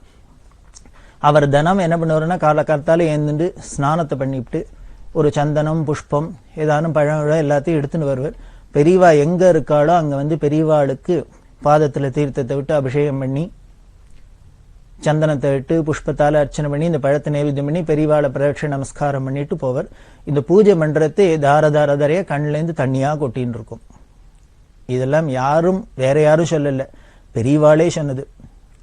பாரதிய வித்யாபவன்ல பவான்ஸ் ஜேர்னல்ல what life has taught me அப்படின்னு ஒரு ஆர்டிகிள்லாம் வந்தது. அதாவது பெரிய பெரிய மகான்கள்லாம் வாழ்க்கை தங்களுக்கு என்ன பாடம் கற்றுக் கொடுத்தது அப்படிங்கிறத பத்தி சாதாரண மனுஷாலை விட பெரிய மகான்கள்னு இருக்கிறவாள்லாம் எப்படி வாழ்க்கையில பாடம் கத்துண்டா அப்படிங்கிறத உலகத்துக்கு தெரியணும் அப்படிங்கிறதுனால பவன்ஸ் ஜேர்னல்ல இதை பண்ணியிருந்தா. அதுல பெரியவாளும் எழுதினா. அந்த பெரியவா எழுதுறதை இந்த மராட்டி சுவாமிகளை பத்தி சொல்றா. அவர் 29ஆம் வருஷம் என்கிட்ட வந்தார். நான் அவருக்கு தண்டம் கொடுத்துட்டதுனால அவரோட ஆசிரமத்தை நான் காப்பாத்தினேன் அப்படிங்கிறதுனால என்கிட்ட குருவா வச்சுன்னு என்கிட்ட ரொம்ப பிரியமா இருந்தார். அவர் இப்படி தினம் வந்து ஒரு நாள் கூட தவறினதில்லை இந்த 25 வருஷத்துல எனக்கு பாத பூஜை பண்றது. அப்படி பாத பூஜை பண்றதே கண்ணால தாரதாரதாரையா தண்ணியை கொட்டின்னு தான் நிற்பவர். காதலாகி கசிந்து கண்ணீர் மல்கி ஓதுவார்தமே நன்னெறி குய்ப்பது ஞான சம்பந்தர் சொல்றாரு. பக்தி பண்ணணும்னா எப்படி பண்ணும் லட்சணம் சொல்லித்தரு ஞான சம்பந்தர். காதலாகி கசிந்து கண்ணீர் மல்கணும். கசிந்துனாலே உருகிறது, அப்படியே அன்பா இருக்கிறது. அன்பால உருகி போயிட்டான் சார் அப்படிங்கிறோம். அப்படியே அன்பால உருகி உருகினா அந்த மனசு உள்ள உருகி எடுத்துன்னா வழியில கண்லேந்து பொல பொலன்னு தாரையா கொட்ட ஆரம்பிச்சிடும். கண்ணீர் மல்கி ஓதுவாரதமை நன்னெறிக்குப்பது. அப்படி பக்தி பண்ணினோம்னா நம்மள நல்ல வழிக்கு கொண்டு போகும், நமக்கு அனுகிரகம் பண்ணும்.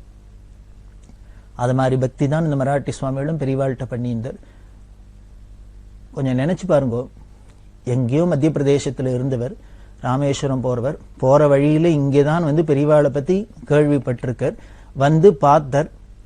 பார்த்தத்திலேருந்து தண்டம் வாங்கிண்டத்திலேருந்து அடுத்த நிமிஷம் பெரியவாள்கிட்ட இப்படி ஒரு பாவம் வந்துடுத்து, பக்தி வந்துடுத்து அப்படின்னா என்ன ஒரு பண்பட்ட ஹிருதயமா இருக்கணும், தபஸ்வியா இருக்கணும் அவர்.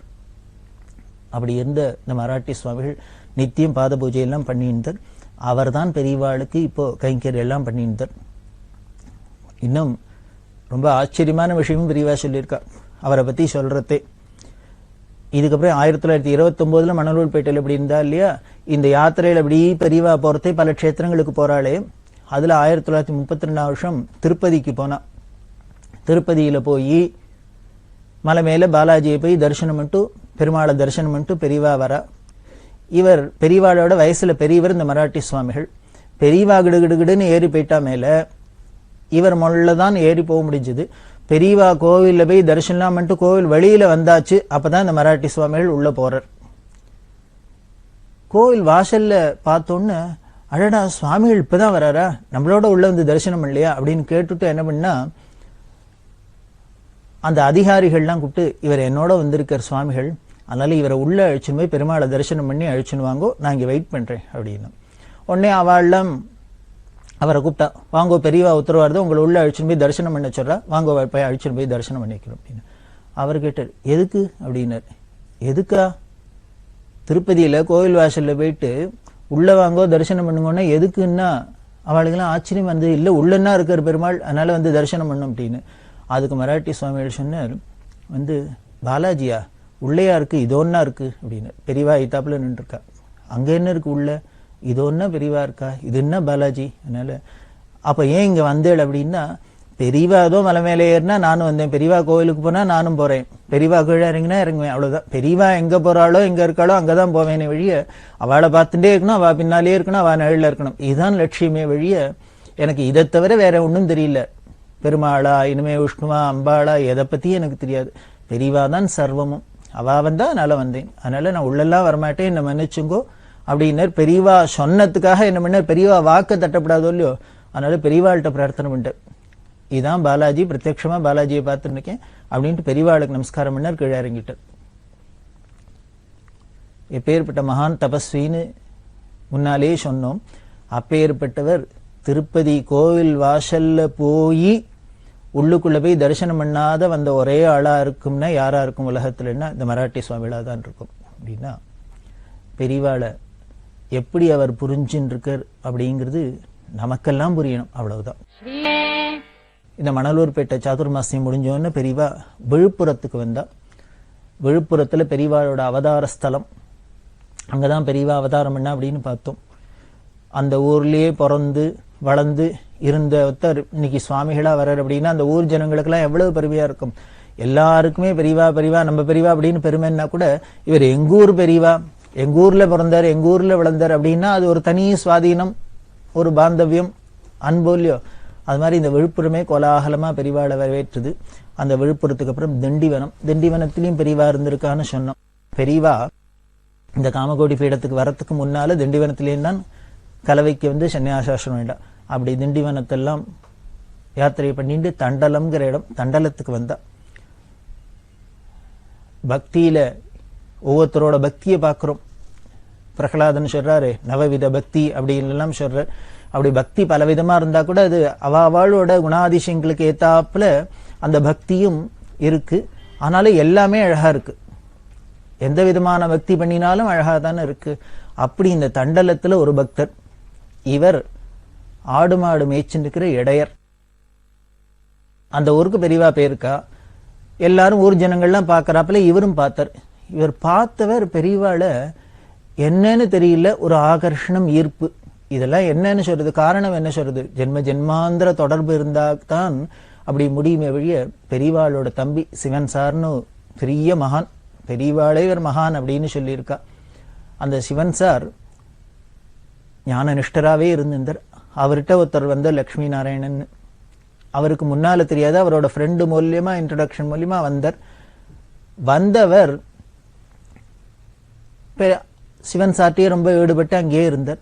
அப்போ சிவன் சார் அவர்கிட்ட சொன்னாராம், நீ என்னமோ இப்பதான் முதல்ல என்ன பார்க்கறேன்னு நினைச்சுக்காத, ஜென்ம ஜென்மாந்தரமான தொடர்பு இருந்தாதான் இப்படி சந்திக்க முடியும், நாம ஒருத்தருக்கு ஒருத்தர் பார்த்துக்க முடியும், அதனால அது உனக்கு தெரியாது எனக்கு தெரியும் அப்படின்னு சொன்னான். இப்படி ஒரு சார் சொன்னார்னா, சிவன் சார் சொன்னார்னா அதே மாதிரி தானே எல்லாருக்குமே. இவர் இப்ப இடையரா இருந்தா கூட, ஆடு மாடு மேய்ச்சிருந்தா கூட, பெரியவாளை பார்த்தோன்னு ஏதோ எத்தனையோ சாமான பாக்குறோம் உலகத்துல, எத்தனையோ பேரை பாக்குறோம், எத்தனையோ பேரோட பழகிறோம், ஆனா எல்லாமே மனசுல அப்படியே இடம் பிடிச்சிருது, நின்னுடுறது. சிலதான் நம்மள அறியாத ஒரு ஈர்ப்பு ஏற்படுறது, மனசை விட்டு அகல மாட்டேங்கிறது. அது மாதிரிதான் எல்லாருக்குமே பெரியவாளை ஒரு தரம் பார்த்தவாளுக்கு அதுக்கப்புறம் மறக்க முடியாது. இருந்தாலும் இவருக்கு ரொம்ப ஆச்சரியமா இருந்தது, ஈடுபட்டார். இந்த ஈடுபட்டு என்ன பண்ணினார் அப்படின்னார், ஒரு ஆடு மாடு மேய்க்கிறவர் என்ன பெரிய கோடீஸ்வரா இருக்க போறாரா, பெரிய மிராஸ்தாரா இருக்க போறாரா?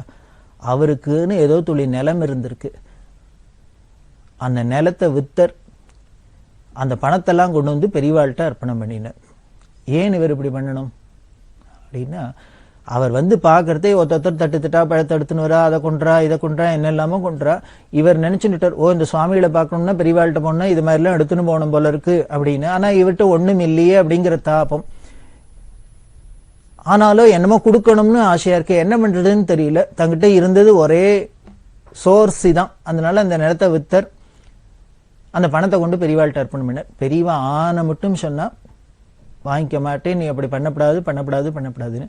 அவர் கேட்கவே இல்லை. நான் இது பெரியவாளுக்குன்னு அர்ப்பணம் பண்ணிட்டேன், ஈஸ்வரார்ப்பணம் பண்ணியாச்சு, இனிமே இது திருப்பி நான் எடுத்துக்க மாட்டேன், யூஸ் பண்ண மாட்டேன், அதனால பெரியவா பாதத்துல தான் சமர்ப்பணம் பண்ணுவேன் அப்படின்னு சொன்னா, என்ன ஒரு இடையரா இருந்தா என்ன பெரிய வேதம் படிச்சிருப்பா, சாஸ்திரம் படிச்சிருப்பா, புராண இதிகாசம் படிச்சிருப்பா, இல்ல ஜபதபம் பண்ணியிருப்பா, என்ன சாதனை பண்ணியிருப்பார்?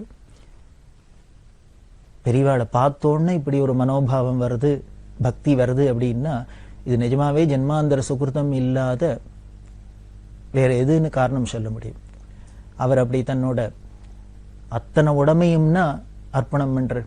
சுவாமி சொல்றாரு, என்னோடது இல்லைன்னு. நம்ம சுவாமிக்கு நமஸ்காரம் பண்றதே என்ன எதுக்கு? வைஷ்ணவத்துல பார்த்தேன்னா தண்டம் சமர்ப்பிக்கிறது அப்படிம்பா. தண்டம்னா நம்ம ஒரு கோலை வச்சோம், கொம்பு, அதை தானே சொல்றோம் தண்டம். அந்த தண்டத்தை இப்படி ஒரு கம்பை பிடிச்சுன்னு இருக்கும், அதை கையை விட்டோம்னா தடார்னு கீழே விழுந்துரும். அதை போல நாமளும் ஈஸ்வரன்ட்ட எப்படின்னா அப்படி விழணும். அப்படின்னா நான்கிறது இல்லை அப்படிங்கிற அந்த பாவம் பேடுத்து, இன்னுமே நீந்தான் அப்படிங்கிற பாவத்துல தான் விழுதுதான் தண்டம். அப்படி விழுந்துட்டோம் அப்படின்னா அதுக்கு பேர் தான் சரணாகதி. அப்ப எப்படி விழ முடியும்னர், நம்மளோடதே தான் அங்கங்கே பிடிச்சிக்கிறதுக்கு இருக்குன்னு தான் நமக்கு ஒரு சந்தேகம் இருந்தால்தான், ஏதோ ஒரு பற்று இருந்தாதான் அதுல போய் ஒட்டின்னு இருக்குமே வழிய, ஒண்ணுமே இல்லைன்னு தெரிஞ்சு விட்டுனா தடார்னு விழுந்துடுறாப்புல, கையை விட்டுட்டா கீழே விழுந்துடுறாப்புல. நம்மளோடதுன்னு எதுவும் இல்லை, எல்லாம் ஈஸ்வரனது அப்படின்னு பண்றதுதான். தண்டம் சமர்ப்பிக்கிறதுன்னா நமஸ்காரம் பண்ணினா மட்டும் போறாது, இப்படி தன்னோட உடல் பொருள் ஆவி அப்படிங்கிறாளே அத்தனையும் அர்ப்பணம் பண்றாப்புல இந்த இடையர் பண்ணினர். இந்த தண்டலத்துல பெரியவாள்கிட்ட பெரியவா ரொம்ப உருகி சந்தோஷப்பட்டா. அவரோட திருடமான பக்திய மெச்சி அவருக்கு அனுகிரகம் பண்ணி அந்த ஊரை விட்டு கிளம்புறதே என்ன பண்ணினான்னா, அந்த ஊர் தாசில்தாரை கூப்பிட்டு இவருக்கு ஏதான ஒரு வழி பண்ணணும் அப்படின்னு சொல்லி, அரசாங்கத்தோட புறம்போக்கு நிலத்திலேருந்து ஒரு 4 காணி அவருக்கு நிலம் கொடுக்க முடியுமா பெரியவா ஏற்பாடு பண்ணினா. இதுல ரெண்டுமே அழகா இருக்கு. அவர் தன்னோடதுக்கு தனக்குன்னு இன்னுமே எதுவும் இல்லை, எல்லாம் ஈஸ்வரா ஏ குருநாதா உனக்கு தான் அப்படின்னு தன்னோடது அத்தனையும் பெரியவாளுக்கு அர்ப்பணம் பண்ணின அந்த இடையரோட பக்தியை சொல்றதா, அப்படி எல்லாத்தையும் வாங்கிட்டு சரி வந்த வரைக்கும் லாபம் அப்படின்னு பாட்டுன்னு சுருட்டி இவர் பாட்டுக்கு அடுத்த ஊருக்கு போயிட்டார்னா, அப்புறம் நாளையிலேருந்து அவர் குடுத்தனம் பண்ணியானுமே, காலக்ஷேபம் பண்ணியானுமே. அவருக்கு ஒரு வழி பண்ணிவிட்டு திருப்பி 4 காணி நிலத்தை திருப்பி அனுகிரகம் பண்ணிட்டு போறா அப்படின்னா, அதாவது சின்னதை கொடுத்து பெருசை எடுக்கிறது அப்படின்லாம் சொல்வாள், அது மாதிரி போல இருக்கு. அழகாவே இருக்கு. இவரோட அன்பை வெளிப்படுத்தினா எல்லாத்தையும் பெரியவாளுக்கு அர்ப்பணம் பண்ணி, பெரியவா தன்னோட அன்பை வெளிப்படுத்தினா அவருக்கு திருப்பி அனுகிரகம் பண்ணி. கிருஷ்ணரும் குச்சேலட்டு அப்படித்தானே பாக்குறோம் குச்சேலோபாக்கியானத்துல. அவளை கொடுத்துட்டு ஐஸ்வர்யத்தை வாங்கிட்டார் அப்படின்னா, எல்லாருமே உடனே அவளை கொடுத்தா ஐஸ்வர்யம் வாங்கிட முடியுமான்னு முடியாது. அந்த பாவம் தானே முக்கியம். அந்த பக்தி தானே முக்கியம், அந்த ஸ்திதி பக்குவம் அதுதானே முக்கியம். அது மாதிரிதான் இங்கேயும் பண்ண. இப்படி 63 நாயன்மார்ல பாக்குறவே எத்தனை பேர் இருக்கா, எத்தனை ஜாதியில வர்ணத்தை சேர்ந்தவாழ்லாம், எப்படி எல்லாம் ஈஸ்வரன்ட்ட ஒருகி இருக்கா. ஏற்பகை நாயனார் அப்படின்னு ஒருத்தர், அவர் ஈஸ்வரனுக்கு எப்படி அர்ப்பணம் பண்ணார், அவரோட அந்த குணத்தை, உதார குணத்தை ஈஸ்வரன்னு கேட்டுட்டா, சிவனடியான்னு கேட்டுட்டா, பக்தான்னு கேட்டுட்டா, எதுவா இருந்தாலும் கொடுக்கறதுக்கு தயங்க மாட்டார். அப்படி ஒரு யோஜனை இல்லாத கொடுக்கறது. அவரோட அந்த சிறப்பு தெரியணுங்கிறதுக்காகவே ஈஸ்வரன் பண்ண சிவனடியார் வேஷத்துல வந்து அவர்கிட்ட கேட்டார். என்ன கேட்டார், உன்னோட மனைவியை கொடுன்னு கேட்டார். யாரானு கேட்கறவாதான் அப்படி கேட்பாளா, இல்ல அவரானும் கொடுப்பறான்னு கொடுத்தேன்னு கொடுத்துட்டார். உடனே ரிஷபாரூடன காட்சி எடுத்து, இப்படி கூட இருப்பாளா அப்படின்னு, இயற்கைக்கு மாறா இருக்கே. எல்லாரும் யார் வேணா எதை வேணா கொடுப்போம், மனைவியை அடுத்த வாழை கொடுப்போமா கொடுக்க மாட்டோம். ஆனா அதையும் மீறி சிவனடியார்னு கொடுத்தி அப்படின்ட்டு, அதனால அவருக்கு பேரு இயற்பகை அப்படின்னு பேரு. எல்லாருக்கும் இருக்க நேச்சருக்கு ஆப்போசிட்டா இருக்கார். எல்லாரும் வேணும் வேணும்னு தான் வாங்கிப்போம். இவர் அப்படி கொடுத்தார், எல்லாத்தையும் தியாகம் பண்ணார். அது மாதிரி நியாயன்மார்கள்லாம் பார்க்கிறமே, அவள்லாம் இருந்திருப்பார். இந்த சரித்திரம்னா சத்தியம்ங்கிறதுக்கும் இது மாதிரி இந்த தண்டலத்துல ஒரு இந்த இடையர்னால தெரிஞ்சுது. இப்படிதான் பெரியவாளோட யாத்திரை தொடர்ந்து வருது. பெரியவா சரணம். இந்நிகழ்ச்சியின் அடுத்த பகுதி நாளை மாலை இதே நேரத்தில் ஒளிபரப்பாகும். பெரியவா சரணம். பெரியவா சரணம். அடுத்த நிகழ்ச்சி திருவாசக இன்னிசை. வழங்குபவர் ஸ்ரீ சத்குருநாத தேசிகர் அவர்கள். பெரியவா சரணம். திருச்சிற்றம்பலம். திருச்சதகம். மெய் உணர்தல். மெய்தான் அரும்பி விதிர் விதித்து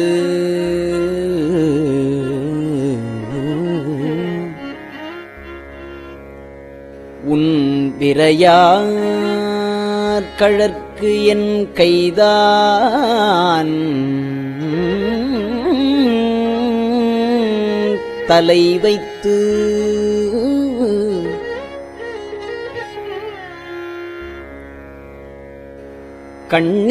கண்ணீர் ததும்பி வெதும்பி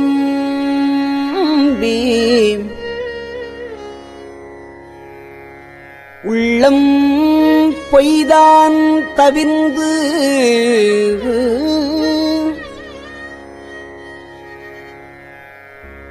உன்னை போற்றி சயசய போற்றி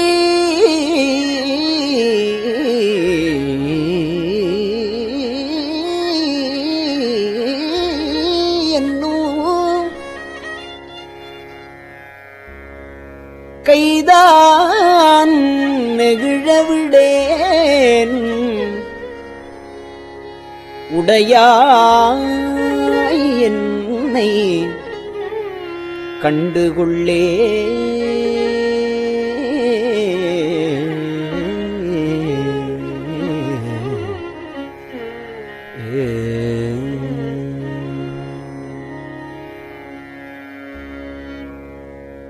கொள்ளேன் புரந்தரன்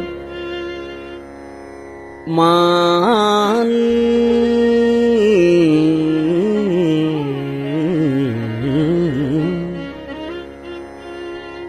அயன் வாழ்வு குடிகடினும் நல்லேன் நினது அடியானொடு அல்லால்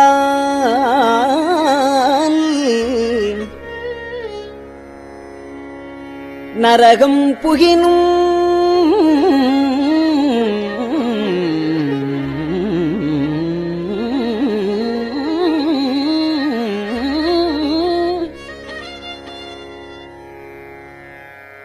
எள்ளேன் திருவருளாலே இருக்கப் பெறின் இறைவா உள்ளேன் எள்ளேன் திருவருளாலே இருக்கப் பெறின் இறைவா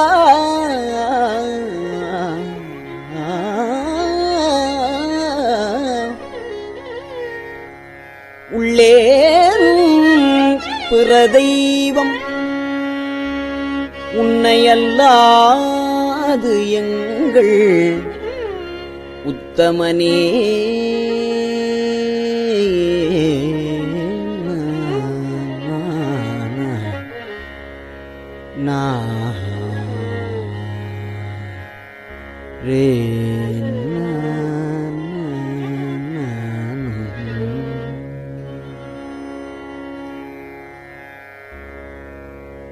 உத்தமன் அத்தன் உடையான்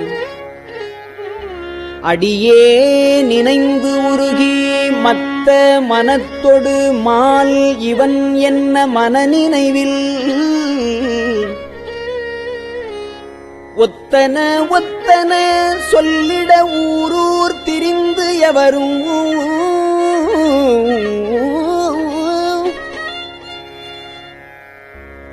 தத்தம் மனத்தன பேச எஞ்ஞான்றுகொல்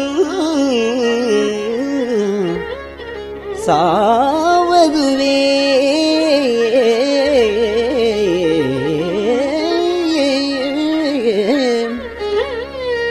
சாவ முன்னாள் தக்கன் வேள்வி தகர்த்தின்று நஞ்சம் அஞ்சி ஆவ எந்தாய் என்று அவிதாவிடும் நம் அவரவரே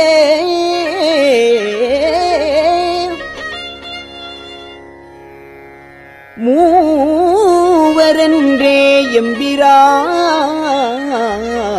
எம்பிரானொடும் எண்ணி விண்ணாண்டு மண்மேல் எம்பிரானொடும் எண்ணி விண்ணாண்டு மண்மேல் தேவரென்றே இருமாந்து என்ன பாவம் திரிதவரே.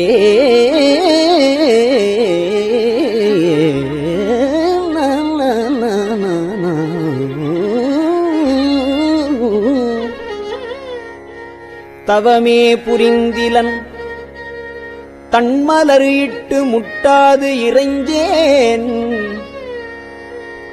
அவமே பிறந்த அருவினையேன் உனக்கு அன்பருள்ளாம் சிவமே பெரும் திரு எய்திற்றிலேன் நின் திருவடிக்காம்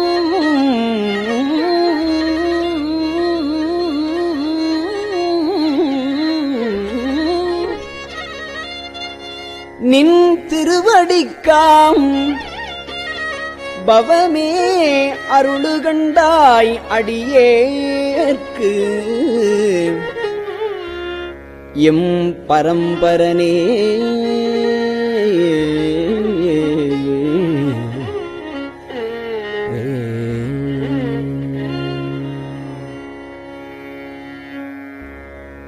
பரந்து பல்லாய் மலர் இட்டு பரந்து பல் ஆய் மலர் இட்டு முட்டாதடியே இறைஞ்சி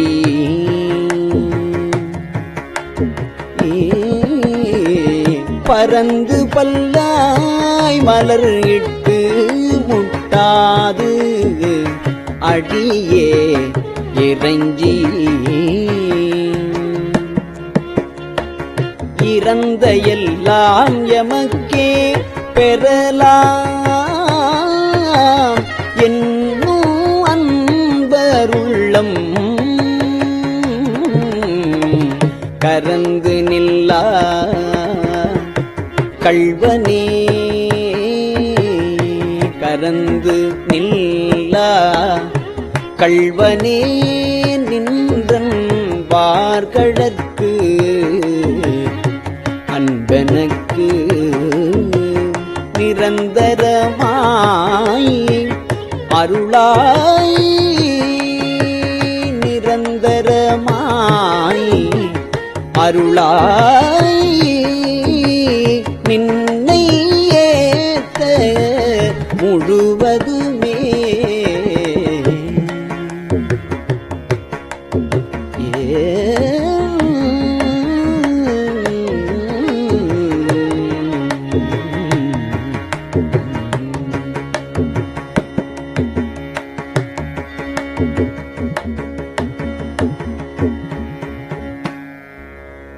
முழுவதும் கண்டவனை படைத்தான்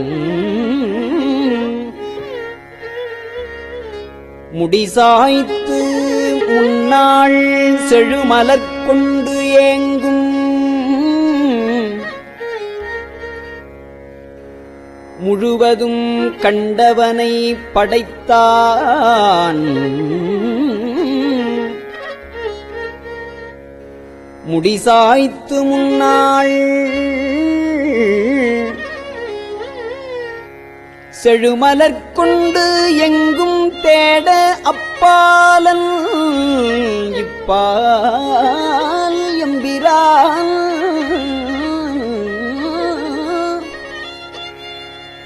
கழுதொடு காட்டிடை நாடகமாடி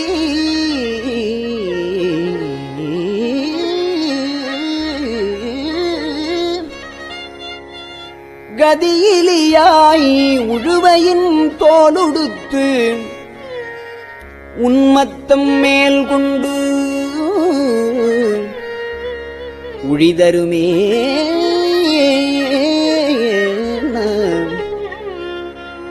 உழிதரு காலும் கனலும் புனலொடு மண்ணும் விண்ணும்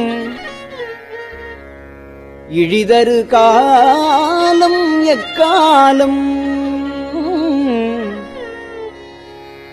வருவது வந்ததற்பின் உழிதரு காலத்த உன்னடியேன் செய்த வல்வினையை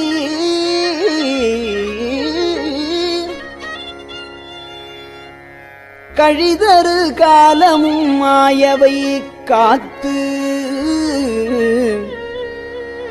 எம்மை காப்பவனே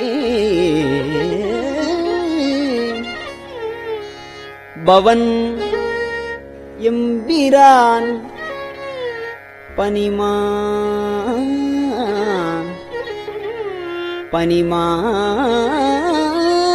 பனிமாமதிக் கண்ணி விண்ணோர் பெருமான் சிவன் எம்பிரான் என்னை ஆண்டு கொண்டான்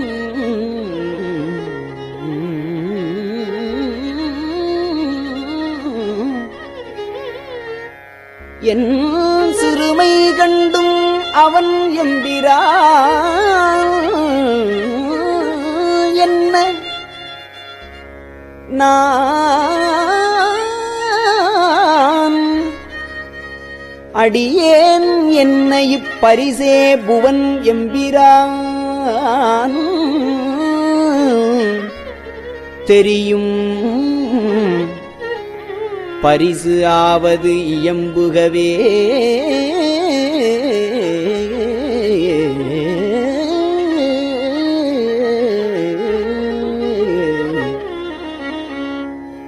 புகவே தகேன் உனக்கு புகவே தகேன் உனக்கு அன்பருள் யான்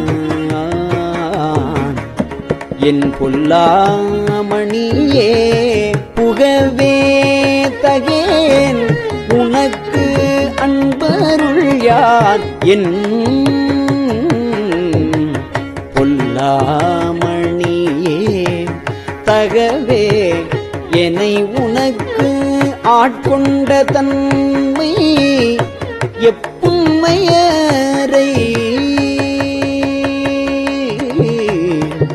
மிகவே உயர்த்தி விண்ணோரை பணித்தி அண்ணாமுதே நகவே தகும் எம் பிரான் என்னை நீ செய்த நாடகமே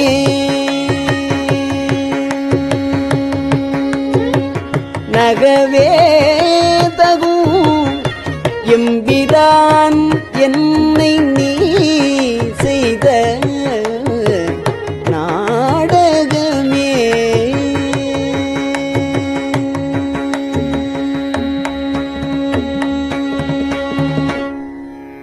திருச்சிற்றம்பலம்.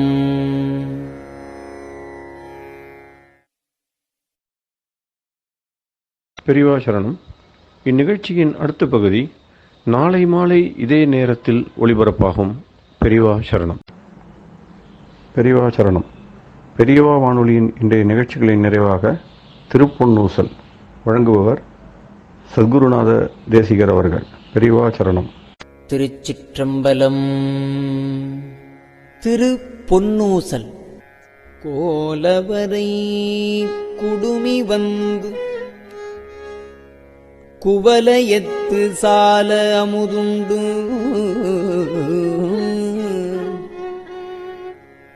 தாழ்கடலின் மீதெழுந்து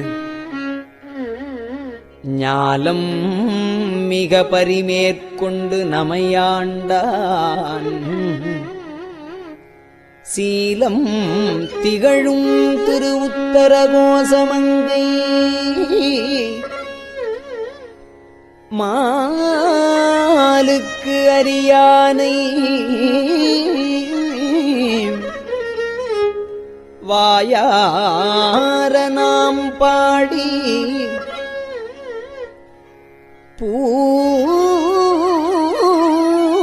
பூலித்து அகங்குழைந்து பொன்னூசல் ஆடாமோ.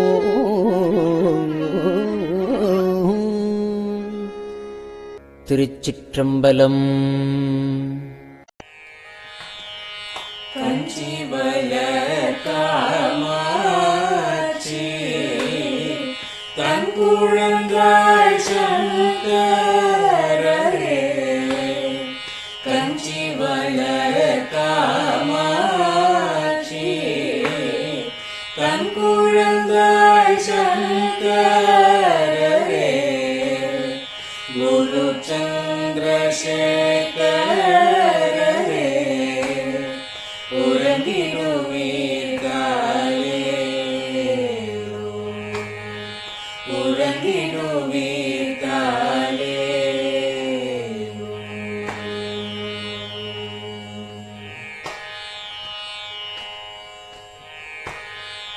ஆதிகுரு சங்கரராய் அன்றொரு நாள் வந்தவரே. 68 ஏகபதி காலே. ஏழுலகும் பூப்பவரே காப்பவரே கடப்பவரே எல்லோர்க்கும் அருள்பவரே உறங்கிடுவீர்களே.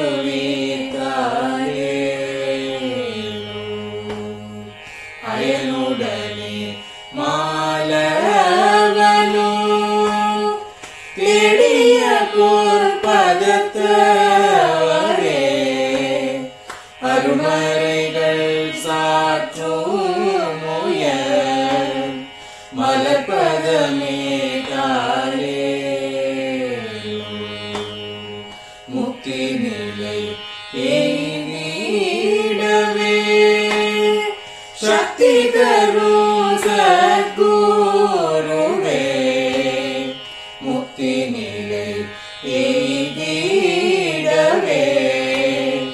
சக்தி தரும் சத்குருவே. நித்தமெங்கள் நாவீசையில் நித்திரை கொள்தாரே. நித்தமெங்கள் நாவீசையில் நித்திரை கொள்தாளே.